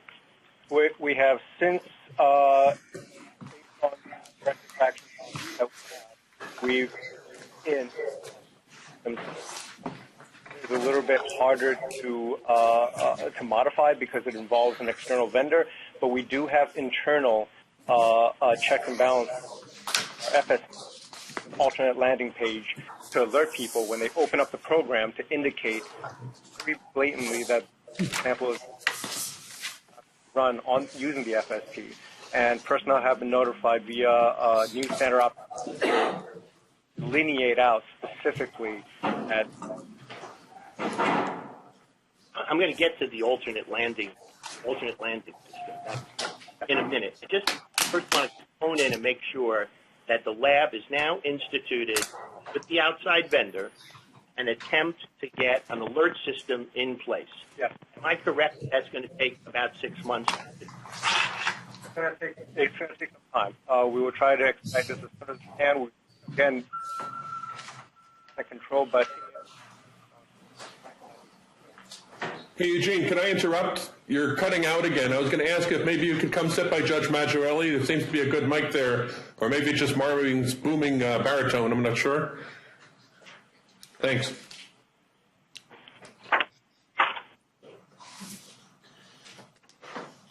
Yeah. I had indicated to the question that, yes, we have instituted the process of putting in an alert system with our LIMS, but it's not 100% under our control, meaning the vendor will have to program that in there. So, of course, on the OCME side of things, as soon as possible to put this in would be on our side, but 6 months here for everybody to work together and get that in place. Let me return now to the incident itself and how it occurred. At the time that this error was made by the analyst, did you have SOPs in place for what could be minimum the criteria for using FS? I believe we did. However, I have to confirm that to double check. I can only tell you for sure 100% that after that we had indicated what the proper sample to be used with the FST. Mm-hmm. In the typical nature of things, anything under 100 picograms is done using our procedure. So we know that that's typical procedure. We didn't account, and I don't believe we accounted for atypical procedure, meaning to run under 100 picograms, and not that use the FST or not. I cannot say for sure. Is that what was the problem? Caused this analyst to put in something less than 100? Well, I mean, you know, the RCN itself, the cause analysis in itself, and the issue in itself, was the sample under 100 picograms. It was run using our normal rather than our copy number procedure. Our forensic statistics was validated for anything under 100 picograms. It was validated for when we're using a low copy number procedure. We had seen that not appropriate to be used. We had used them beforehand. At the point that this happened, there's been training and memos and notices to people about how to do this. We have had training on how to use the FST. Yes. Right. And I suppose what I'm really after is, as a computer user, and just in general daily business, I'm used to putting something into the computer and alarm. But you know it's alarming because you've never seen that box before. So I suppose my question is, this seems pretty basic. What you can, and you can use FST when you can't use FST. It doesn't seem complicated. So if that's the case, what do you think happened that caused apart from that? Was it an aberrant error by this one person?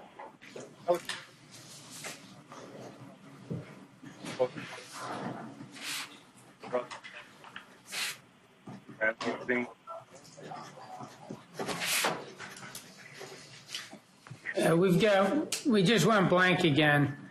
What I'm going to ask him to do is just take about a 5-minute recess and see if we can get our technical people to help us here, because the sound just keeps going completely blank. Thank you, Mike. No, thank you. I don't want to miss huge parts of this here. See if we can get Jim on.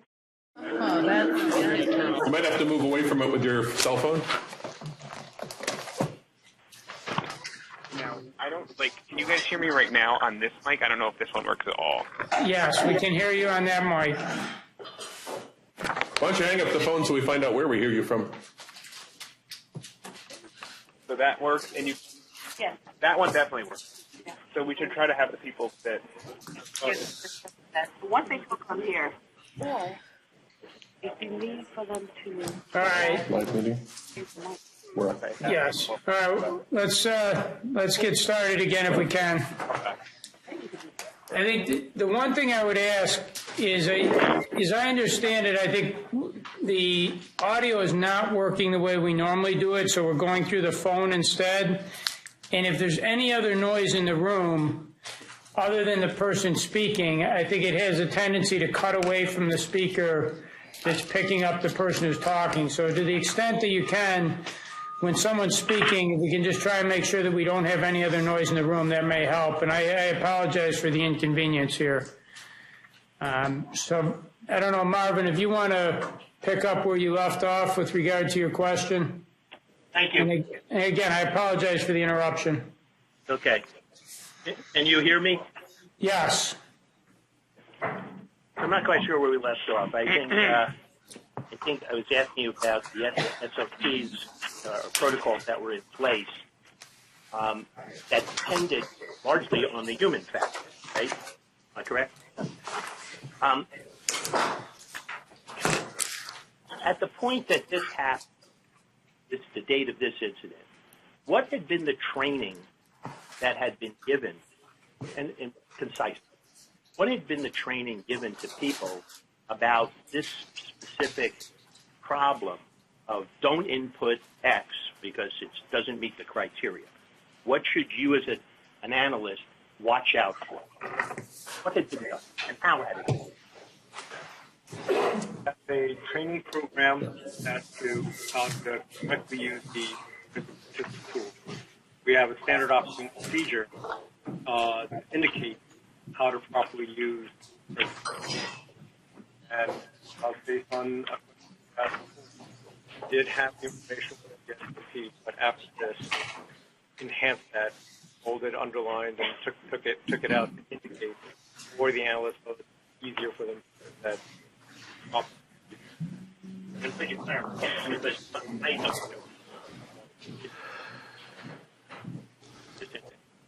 So, Let me move to a slightly different area. A report was issued. We know that happened in this case, correct? You got a call from a Bronx legal aid attorney. What's happening is right, and that voice is coming here, going go into back. the mics, going back. So Now, we're muted. when the report was originally issued, was a technical review done? Yes. Did the technical review catch what appears to me, and this is an adjective, an obvious error? No, but I'm not sure that I would agree that it's an obvious error. Did the technical review find or discover the error? They did not. Did you do a root cause analysis, or do you know, as you sit here now, why the technical review did not catch this error? I wasn't involved in the root cause analysis process, so maybe our quality assurance manager can attest to that. Meredith, you should come talk right here. Yeah. Just stay tuned. Don't go away. I may have more questions. We don't want you to run. Look at this Judge Measure. You got all these people. I know. I love it. Deserting me. There you go. Good morning. Good morning. So I tell you, you're going to try to answer the question I just. I did do a large portion of the investigation. Right. So how did the technical review miss the error? As Eugene had mentioned, it's not a very obvious error because the FST will perform these calculations. So it's not like the software just stopped and didn't produce a result. That would have been an obvious, something happened here that's very wrong. The analyst was, in this case, they were asked to specifically test this particular item, and it may not have been very obvious to them. They got a quantitation result. They sent it on for testing. They got a mixture. They ran it through the FST. I know you were in the room earlier when I asked another lab the question to define a technical review. Yeah. And that person, I assume you agree with the definition that she gave, is from Erie County, that the technical review looks to the substantive process. So it would seem to me, and tell me if I'm wrong, that the technical review takes a look, sees that FST was used. Wouldn't the first thing you do, because it's a technical review as opposed to administrative, say, well, let me make sure that this was a proper FST sample? And to answer that question, the FST was properly run. It was run insofar as the information that was filled out was consistent with the case sample. The amount of DNA input that was filled into the FST was correct. It's that the amount of DNA input should not have been used to peg the sample as a regular DNA sample. So wouldn't that be the first thing you do as a technical reviewer, look at that particular finite piece of information that you just gave us? It was a rather large case with many samples tested, and when undergoing the technical review of the results, the FST was not as obvious as on the technical review as when reviewing the original sample test results. In that instance, there was no red flag either because the sample gave the profile. And it wasn't a terrible profile. It gave a very good profile. The results are very sensitive now. I'm going to come back to this in a second. Mr. Scheck is just eager to go. Just to focus on this, though, what is the threshold to decide whether you review FST in the first place? There is no threshold for that. It's that there are two different ways to run FST. One would be if it was a low copy number sample, one if it was a high copy number sample. In this instance, it was run as a high copy number sample, but the DNA amount itself brought it into low copy number sample land, let's just say. So the FST, as I said, was run correctly with all the original input. It's just that, as Eugene mentioned, it was never validated in the manner that it was run. Now you're confusing me. I thought that FST is when you run more cycles, right? No. LCN is when you run more cycles. Okay. FST So the FST is your method for deconvoluting mixtures? We do not use it to deconvolute All mixtures. right, what do you do the FST for? We are determining the likelihood of a person association with a particular mixture. All right, good. All right. So, and you do that on high copy and low copy? Yes. So, what was the problem here? The problem here is that it was a sample that was below our threshold for high copy number testing, but was incorrectly sent on for high copy number testing, and a result was obtained. Comparisons were made. It was run through the FST. A result was obtained, and that was reported out. The root of it was that the sample should not have been amplified as a high copy number sample. So the first problem was a human error because you had training in place, right? And so the individual made an error. The second error was the technical review. Okay? Am I right? Yes. So, as you now look at this, I assume that what has been done in view of this kind of compound error is, one, with respect to the first error by the analyst, we have an alternate landing site. And just so we're all clear about that, I take that to mean something comes up on the computer screen and says to the analyst, you can't do this. Or does it say, reminder? Is that what it says? Reminder. Before you do this, these are the criteria for using FST. Is that what happens? It serves as a reminder more than an alert system. Okay. But that's what the reminder does. That is correct. It's a reminder because it was given to them during, this information has been already given to them during training. Right. So it serves as a reminder for the laboratory when they use the FST of what types of samples should be considered for the FST. Now, both of you occupy very high positions in the Office of the Chief Medical Examiner. You've been at many previous meetings of this commission, and you've heard us talk about cognitive bias. So here we have an example of the first error, notwithstanding that there was training in place, notwithstanding that there was a technical review in place, it just went past everybody. Was cognitive bias the problem? Or you haven't even looked at that issue? My understanding of cognitive bias is different than I would think that it would apply here.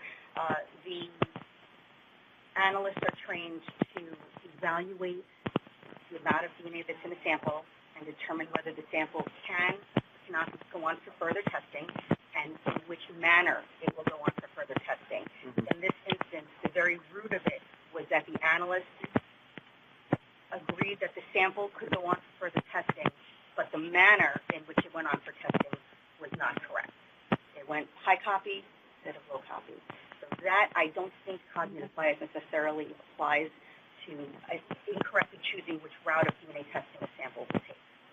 You don't think that there was a desire by the analyst to make use of this new technology? They didn't go through LCN testing.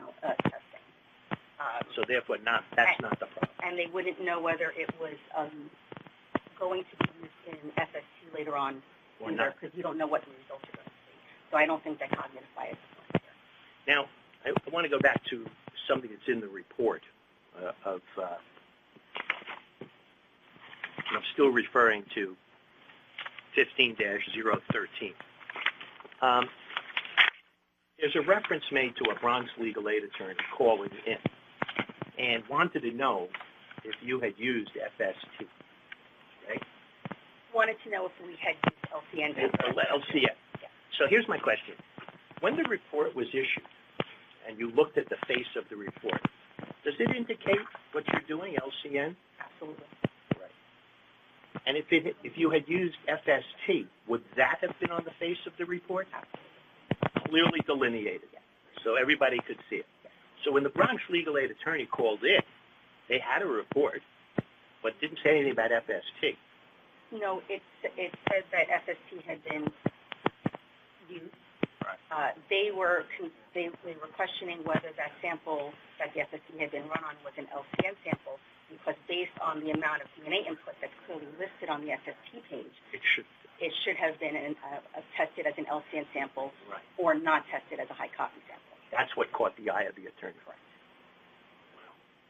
Good lawyering, right? Yes. Because it uncovered the error. Yes. By the way, when these things happen, your lab notifies defense attorneys? You're not having any problem finding the defense attorneys, are you?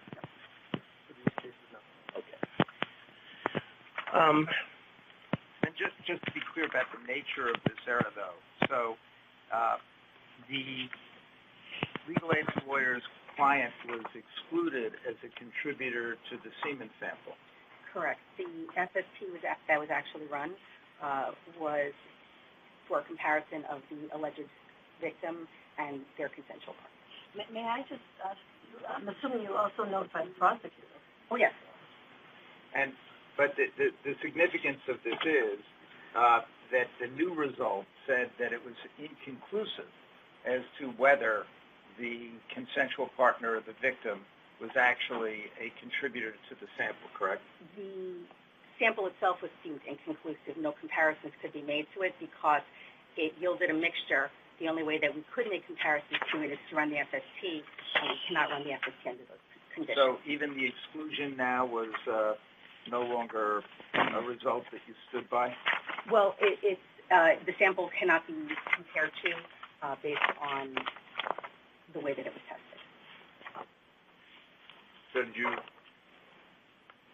There was an amendment to the suspect report as well. Right, but did the new report indicate that the suspect was excluded? It would have to say that no comparisons could be made to that sample. I want to go back to another area similar to what we were talking about. This error, the one made by the analyst first, not the technical reviewer, had it been discovered before it even got to the technical review, would that have been a significant event that would have justified a report? It would have been a non-conforming work event that would have been recorded and documented, and but it would not have reached the level of a significant event. Well, I'm sorry, I interrupted. Go ahead. That's right. It would not have been a significant event as defined by the New York rules promulgated by the legislation of the City Council. Would it? If I may, but it doesn't mean that we don't properly do a root cause analysis into any of the nonconformities. I just want to make sure. Right, and actually you went ahead of me. Right. I assume you would do a root cause analysis, but let's assume it wasn't a significant event. You discovered it in the lab before it got to the technical review. Would this commission have been notified of the problem? Likely no, as Why? It would have not had an impact on the final results of the case, and it could at that point have actually been questioned whether the sample should be run through LCN testing, and if it was, then it could have actually produced a result that we could report out. So, just so I'm clear, because a final report had not been issued, if you had discovered the analyst's error, a root cause analysis may very well have been done. Will be done. But this commission, under the ASCLD lab rules, would never have known about it. Well, ASCLD lab would not have required an event such as that to have that. It didn't affect reported results. It's not considered a systemic issue to be reported to them either. It's something that we would take a look at in the lab as part of the root cause, determine if it is systemic, how far-reaching was the issue, can it be corrected? So I want to be really clear about this.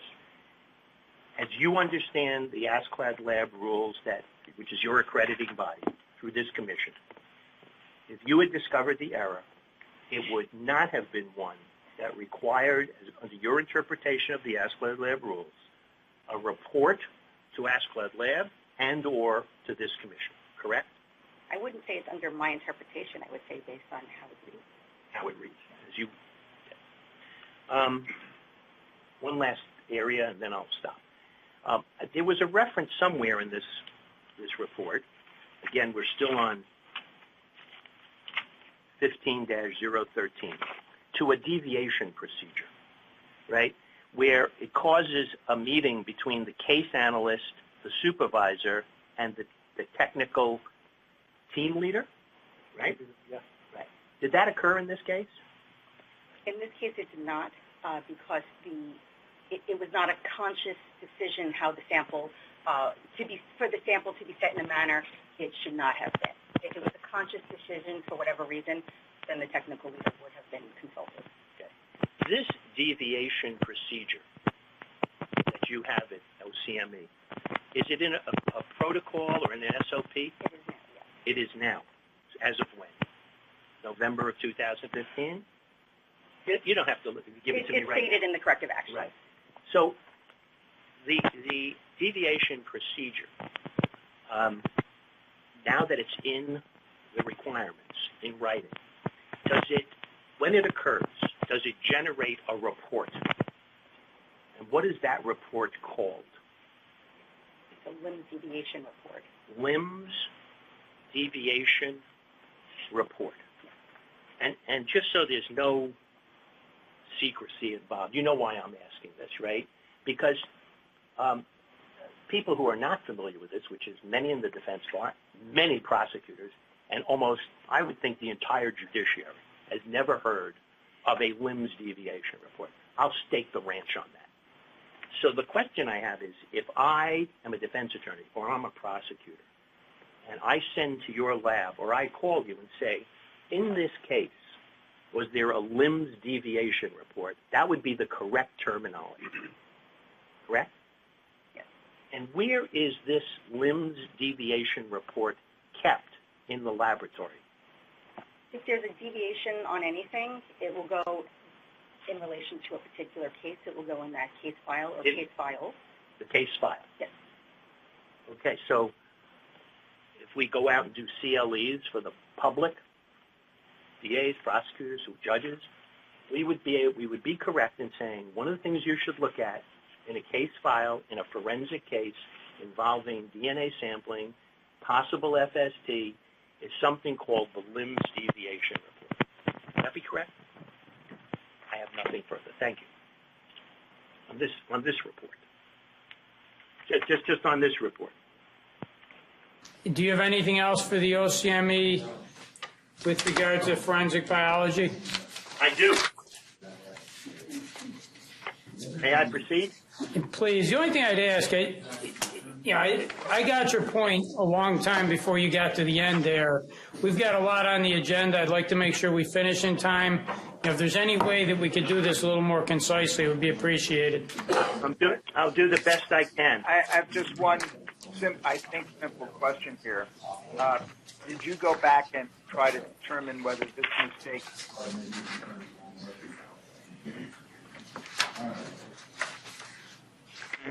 within this time frame that this occurred, where the testing in this particular case occurred, where the analyst and that particular technical reviewer had written a report and technically reviewed that report, and no other issues were found. But I didn't see that in the root cause analysis. That might have been in the original report, that there was a... But it didn't go beyond just this reviewer and this analyst. Correct. There was no need to assume that other people had made the same error. This was insult has been a one-off. So I have a group of questions. Forensic psychology. Several questions. That would be the top. If she could come to the table. Is that the new Dr. Cooper?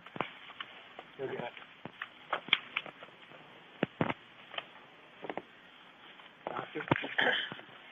Are you asking questions now on the forensic toxicology item? Okay, are we done? Does anyone have any other questions with regard to the items listed under B for forensic biology?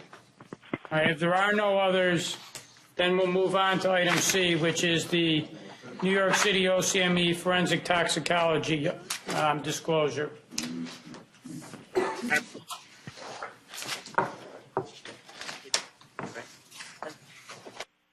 So, Mr. Vargas, you joining us for this? Okay. So, Dr. Cooper, let me try and be concise as the chair has requested. There's a series of reports in the binder we've received regarding Forensic Toxicology Unit.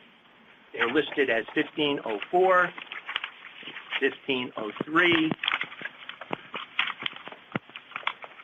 1507, 1508.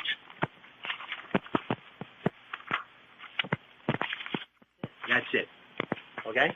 So you're familiar with those reports. I have read them. Yes. Okay. Let's take an easy question for starters. In all of these reports that I just referred to, one of the things the root cause analysis found repeatedly was something called contributing factors.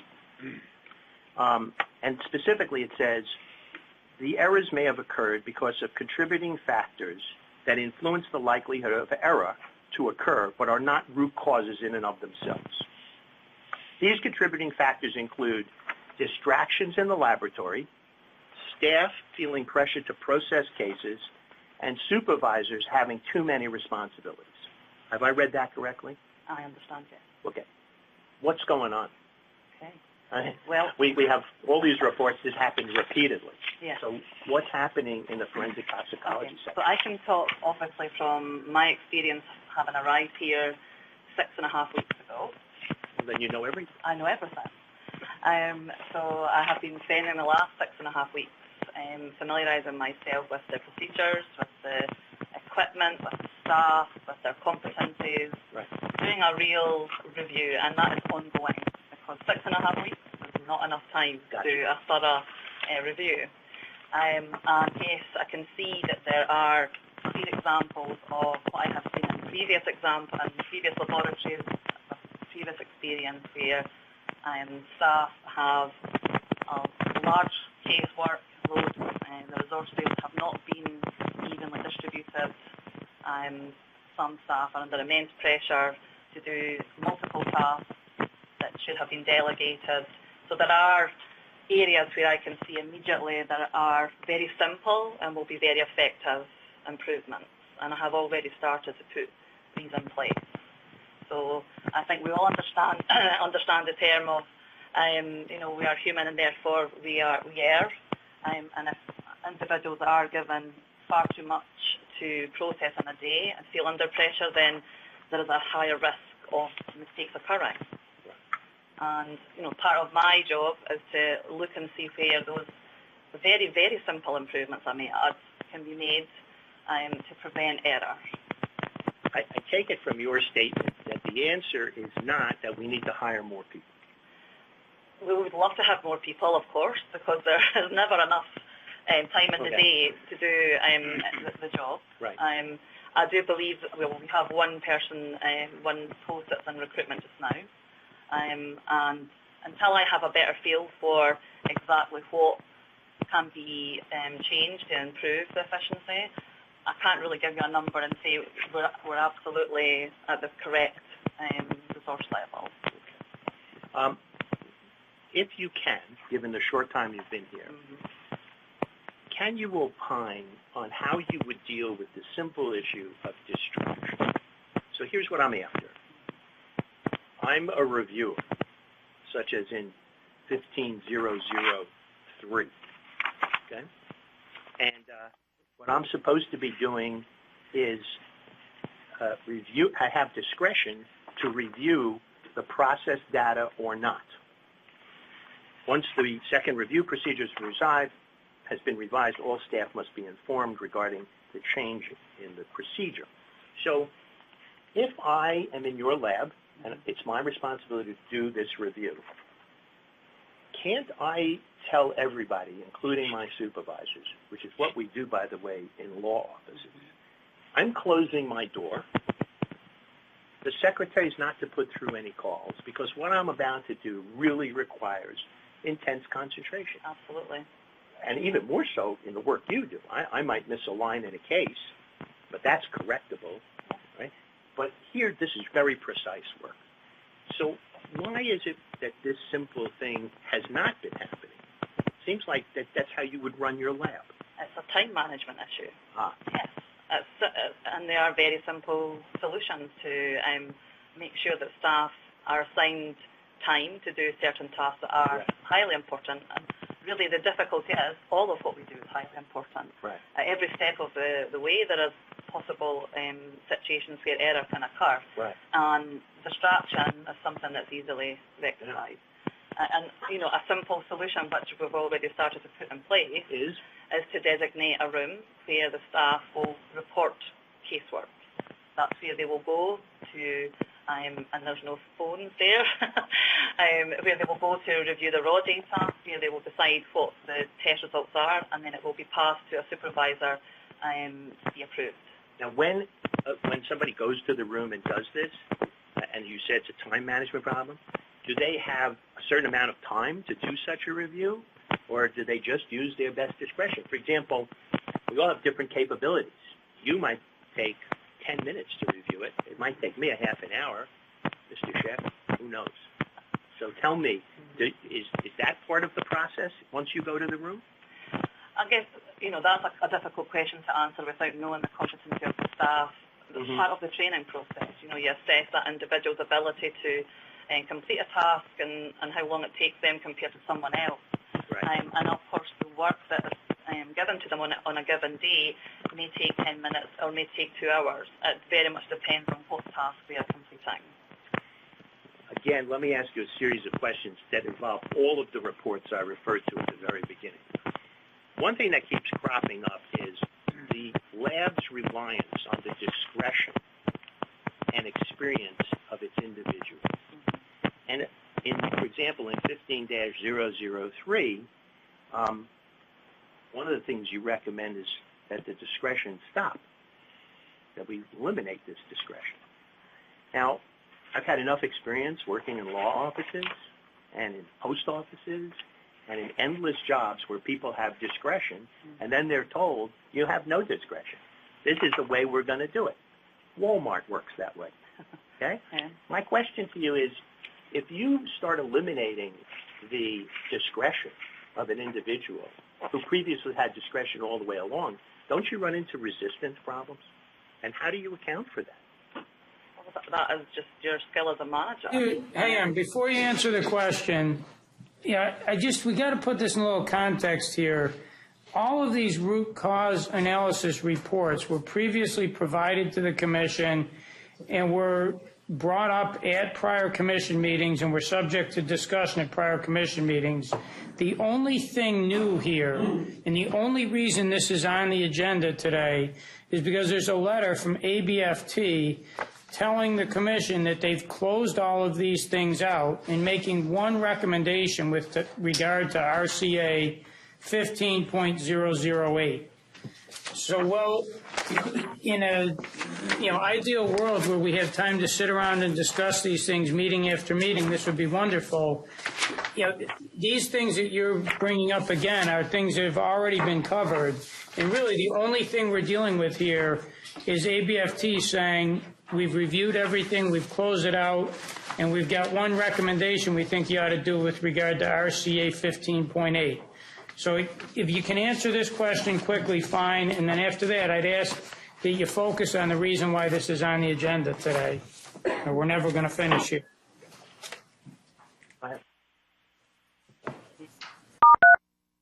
Question was about discretion. Right. You deal with difficult situations as a manager in lots of different situations. If I had chosen to make a change, right, I discuss it with the individual. They can push back if they want to push back, but ultimately it's my decision, and I would go forward if that was my decision. Mm-hmm.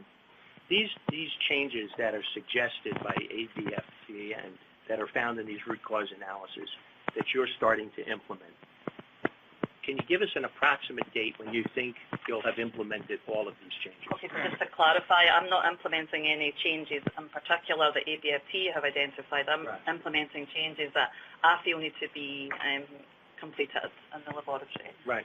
Obviously, I'm looking at what ABFT, so that we are compliant with ABFT. But so that like anything, it's very difficult to give an exact timeline. But I'm expecting the majority of the changes to be done within a few months, but up to 6 months to give a real, chance to make those changes, because if you make too many changes too quickly, I think the lab will come to a halt. Right. We don't want that to happen. No, we don't. Right. So, suppose the last issue I have is checklists. Yeah. Is that one of the things you see that will help alleviate some of these problems that we found in all of these reports? Yeah. I mean, from the very little that I've managed to look at with regards to the SOPs and the documentation that the staff are following, it's not easy to follow.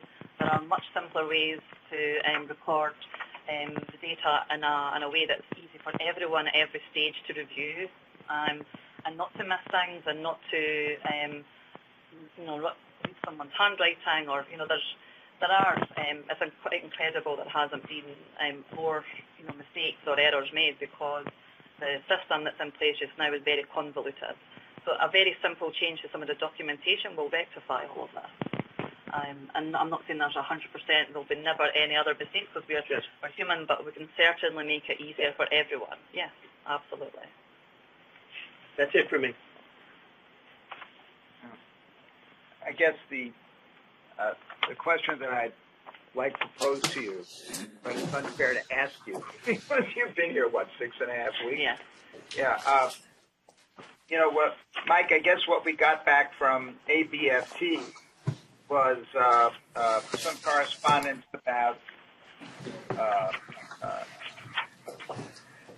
the root cause analysis reports, and I guess the one thing that was specific had to do with the screening result for LC-UV screening results using a more rigorous technique. I mean, by the way, do you agree with that, or? I do. Yeah. Okay. But would you not agree, and I guess it's what Marvin is pointing to, is that the results that we had here, missing the supervisor missing the PCT thing and not recording it, and then the medical examiner say, go back and look again. And mistakes here appear to be more simple human error kinds of things. And so I guess the question I want to put, but it's not fair to put to, there's an indication here that there was some distraction going on in the lab that may have contributed to this. No reason to necessarily believe that it was happening for the distraction, and hopefully you'll minimize those, right? I mean, have you formed any conclusion about this? I can only speculate, obviously, on the details because I wasn't here.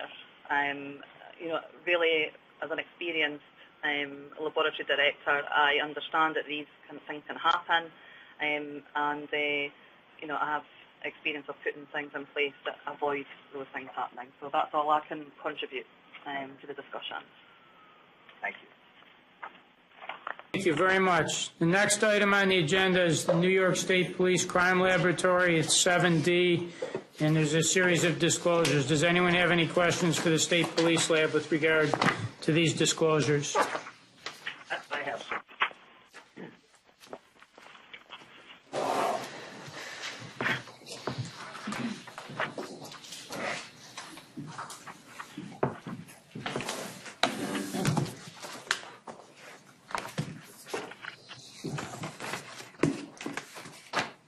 So, who's appearing for the State Police Lab?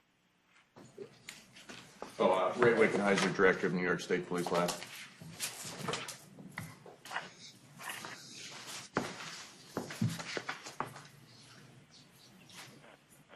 Go ahead, Marvin. Thank you. Mr.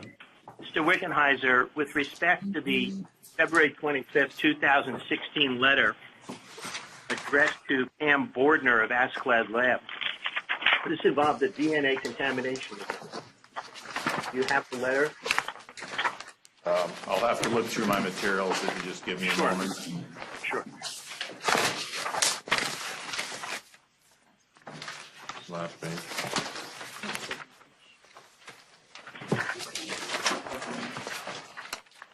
Thank you, Shelley. Yes, I have the letter in front of me. Great.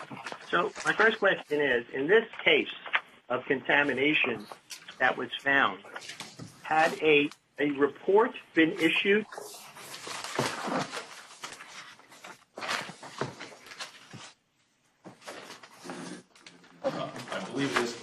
had been, as in the, we found the profile from a female contributor.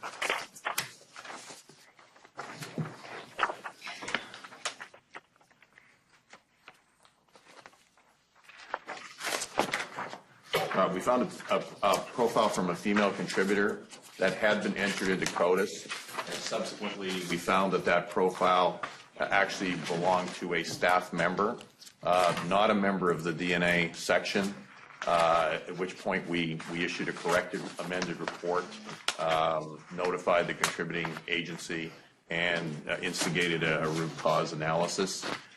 We determined that the individual had spent time in the evidence receiving area and had potentially handled that package, but we couldn't find that was not an individual who actually worked on the DNA case, and hence it was just a little more detailed to try to find and track down how this had actually occurred. Had you discovered the contamination before a final report was filed, would you have reported it? Given it's a contamination event, we make these individually on a case-by-case basis. I would say we probably would have put it in a year-end report. So it's really just a matter of, certainly when something goes out of the lab, that to me, there's certainly an impact on quality, and then we ratchet it up to the next level. Okay. In the letter of February 25th, 2016, page 2 of the letter, in the second paragraph from the bottom, the paragraph that begins, there are 61, and I'm referring to the last sentence in that paragraph. However, because the laboratory cannot compel all staff members to provide a sample for inclusion in the quality control base, this conclusion cannot be made with certainty. Why is it that you can't compel all your staff members to provide a sample for inclusion in the quality control base? That's a personnel matter, and within, I guess, the legal context, union and whatnot, we can't compel them. It's not a requirement for employment, and hence it's a voluntary database. So how do you know if you don't have, oh, let me withdraw it. In your lab, how many people have not submitted a quality control sample to the base? It's a minority of folks, but it's not all inclusive. I'd have to actually get a hand count. I could provide that information, just given that we have a large number of staff and some new staff. It's the vast majority, but it's not all inclusive. But I can get that number for you. I would appreciate it, just to get an idea of what's going on. Otherwise, I'm right that you might have a contamination problem. We'll run all the samples you have, and it'll come back negative. But it still might be somebody in the lab.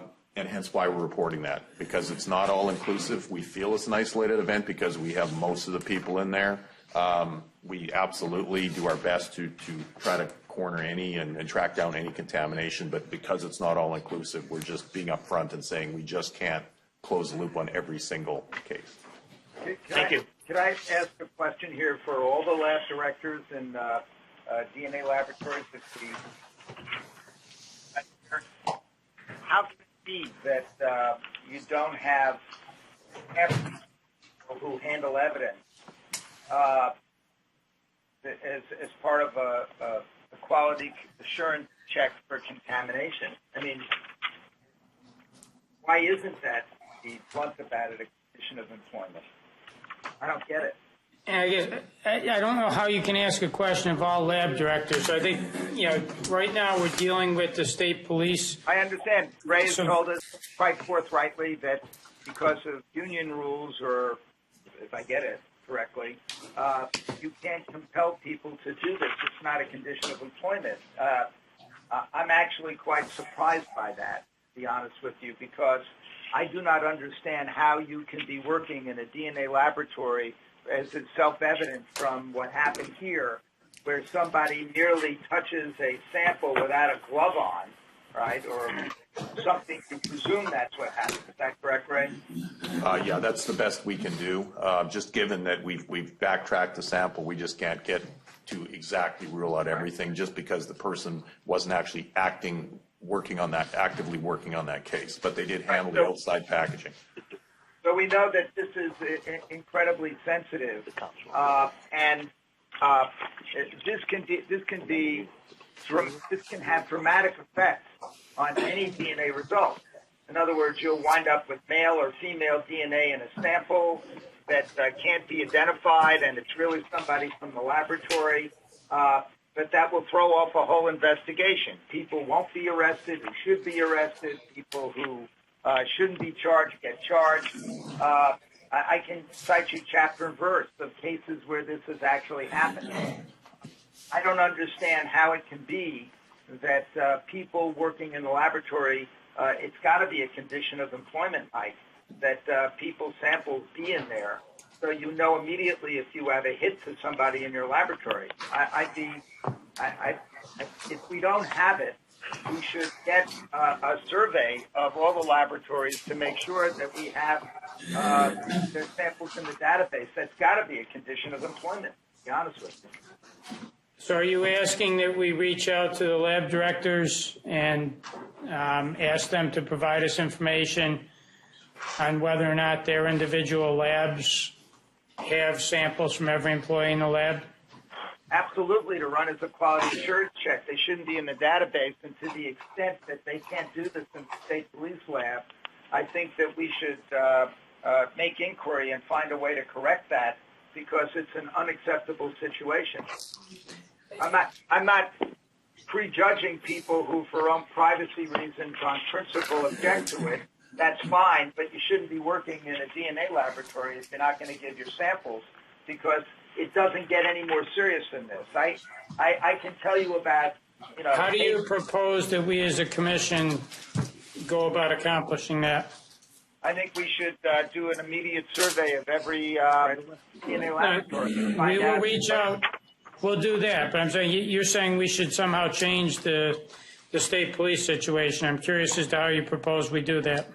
Well, I mean, if Ray can provide us with what he believes are the legal obstacles to requiring people to submit their samples, then either A, we can see if it can be accomplished by administrative rule, and if it can't be accomplished by administrative rule, then I think we should recommend something to the legislature. But this is as serious as it gets in terms of these kinds of laboratories. I think just before Wait. Steve, did you want to add something? Yes, Barry, I agree with a lot of what you said.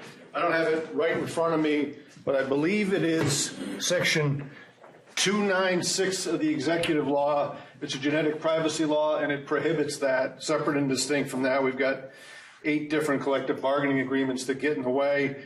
Separately, as you folks know, there's the federal genetic information statute known as GINA.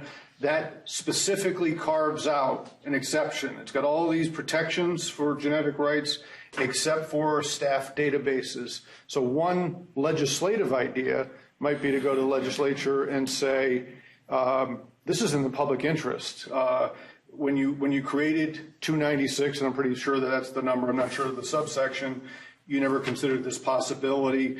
Now, as we've had improvements in the sensitivity of DNA, it's critical that we have this. And I think it'd be a good sell. I don't know if that helps, but it's a legislative mandate, not just a preference for not answering those questions.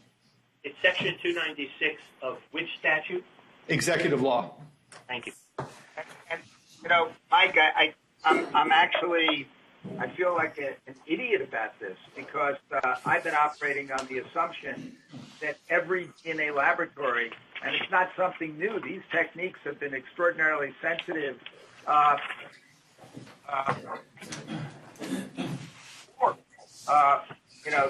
This is not a new phenomenon that you can have contaminants inadvertently contributed to the system.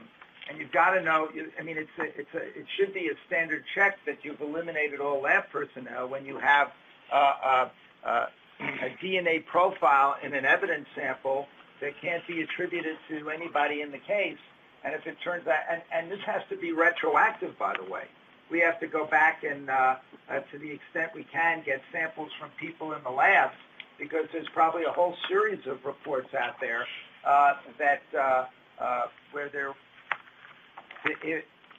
there were DNA results that actually were contributed by members of the lab. I mean, it's a fundamental quality assurance standard for any DNA laboratory that you actually have exemplars from all staff, number one, and then number two, you keep careful track of the number of times that laboratory members' DNA show up in test results, because as soon as that happens, you have to do a whole reconsideration. You have to get to the root cause of why that happened. You can't have a more serious problem. I mean, I'm really just stunned.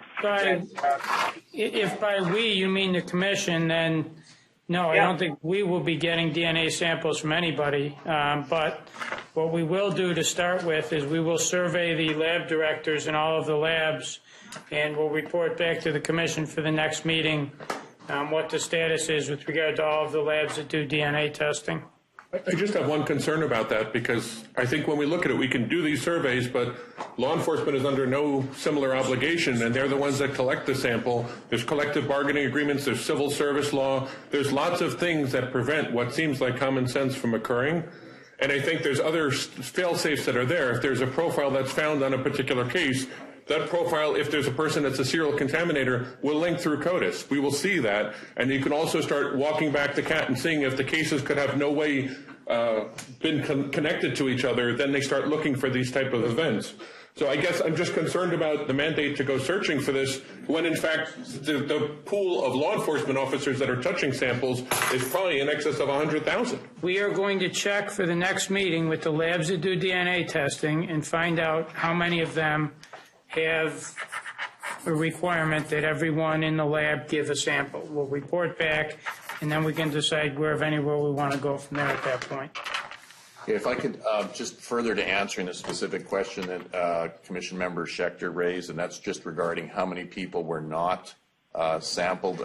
This is, I'd like to introduce Ms. Julie Pizzichetti, who's a director of our bioscience section. She just can speak specifically to that point.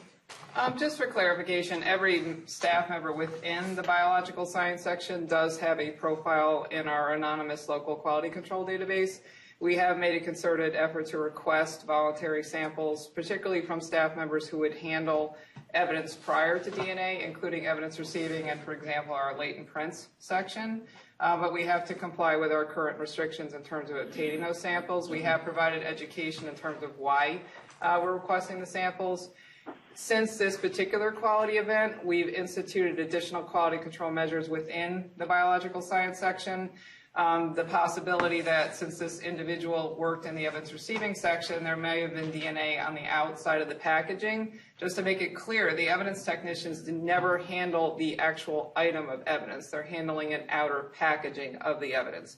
We've instituted quality control measures that require biological science staff to change their gloves in between handling like an outer paper bag and then change them again before they handle an inner swab box, and then change them again before they handle a swab that's inside that box. So we are certainly cognizant that we don't have absolutely everyone in there, but if there is extraneous DNA on the outside of an evidence packaging, we've added additional quality control measures to prevent that DNA from inadvertently being transferred onto the item itself.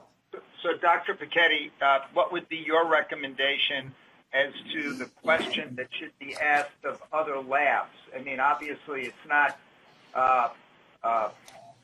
simply the people that work in the forensic biology section who are part of the initial DNA analysis. It has to do with others that may be handling the evidence items that come in, as in this instance, right? How would you phrase that question to your colleagues? It's really what I'm driving at. Just to clarify, I don't have a doctorate. Thank you, though. But also, I have to work within the constraints of the organization. And what we try to do is provide education about why it's important, the sensitivity of the technology. And we have had a significant amount of compliance. There's very few people that do not have a profile in our local staff database. So that's something we're going to continue to work on to try to get everyone, even if it is voluntary, to educate them in terms of why this is important. And it's really for their own protection, because we want the ability, if we get a profile from an evidence item that's not consistent with anyone in the case, to be able to determine if that is a laboratory staff member, to prevent that profile from being uploaded into CODIS. So when we're able to provide that information, people understand it and they do provide a profile. But we have to work with the constraints that we have currently. So Mike, I mean, in terms of the question to be asked to lab directors, it would really, I guess, be everyone in the lab that would, in the ordinary course of things, actually handle an evidence item, even if it's of somebody that's just charged with touching the packaging when they originally come in. I mean, I think it's a problem here. I don't think it's accurate to state that everyone in the lab potentially has contact with the evidence.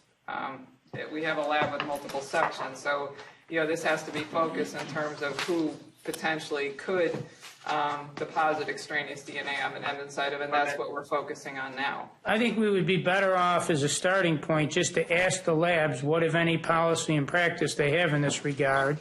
Let them tell us what they do, and then we can look at it and see whether or not we think, other action's appropriate.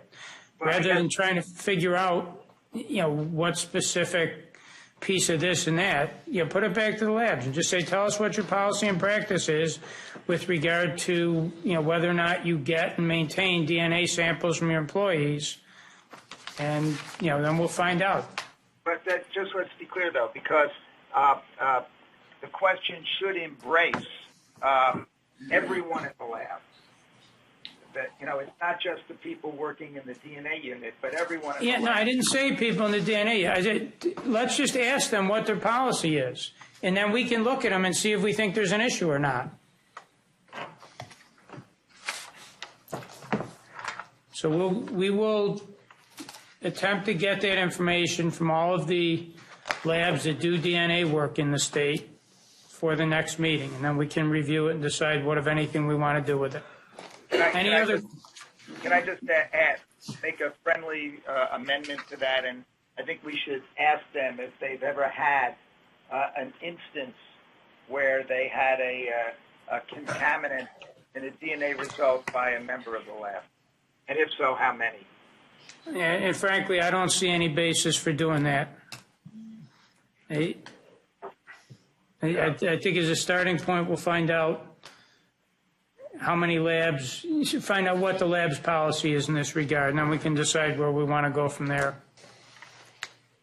All right, any other questions for the state police with regard to any of their disclosures? All right, thank you. Thank you. All right, next we have the Onondaga Center for Forensic Sciences and a disclosure with regard to Leighton Ridge detail. Do we have someone from the lab with us? Dr. Corrado is available by phone if necessary. All right, does anyone have any questions for Dr. Corrado?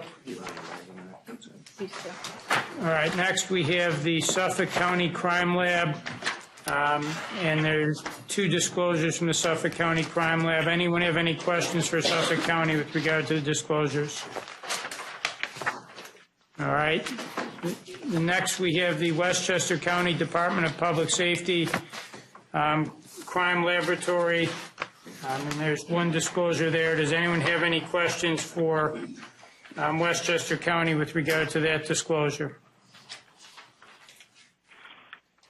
All right, I believe that takes us to executive session. The matters that we have left relate to the discussion of matters involving either a current investigation or matters that may lead to the appointment, promotion, demotion, discipline, or suspension of a particular person. So given that, do I have a motion to go into executive session? All right, do I have a second? All right, all in favor? Anyone opposed? All right, we will be in executive session. I would ask anyone who's not a commission member or staff member to leave the room at this time. Trouble once before for doing that. So, oh, really? Yeah.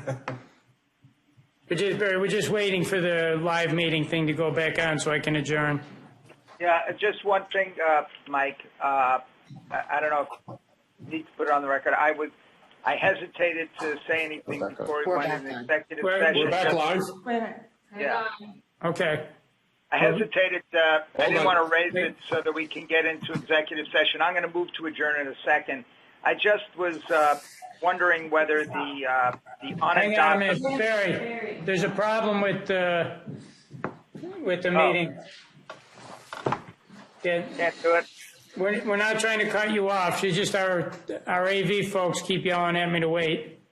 Okay.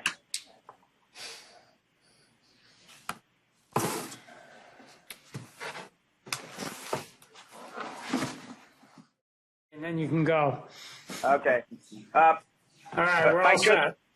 Just before I move to adjourn, I just wanted to know, I didn't want to hold you up before we went into executive session.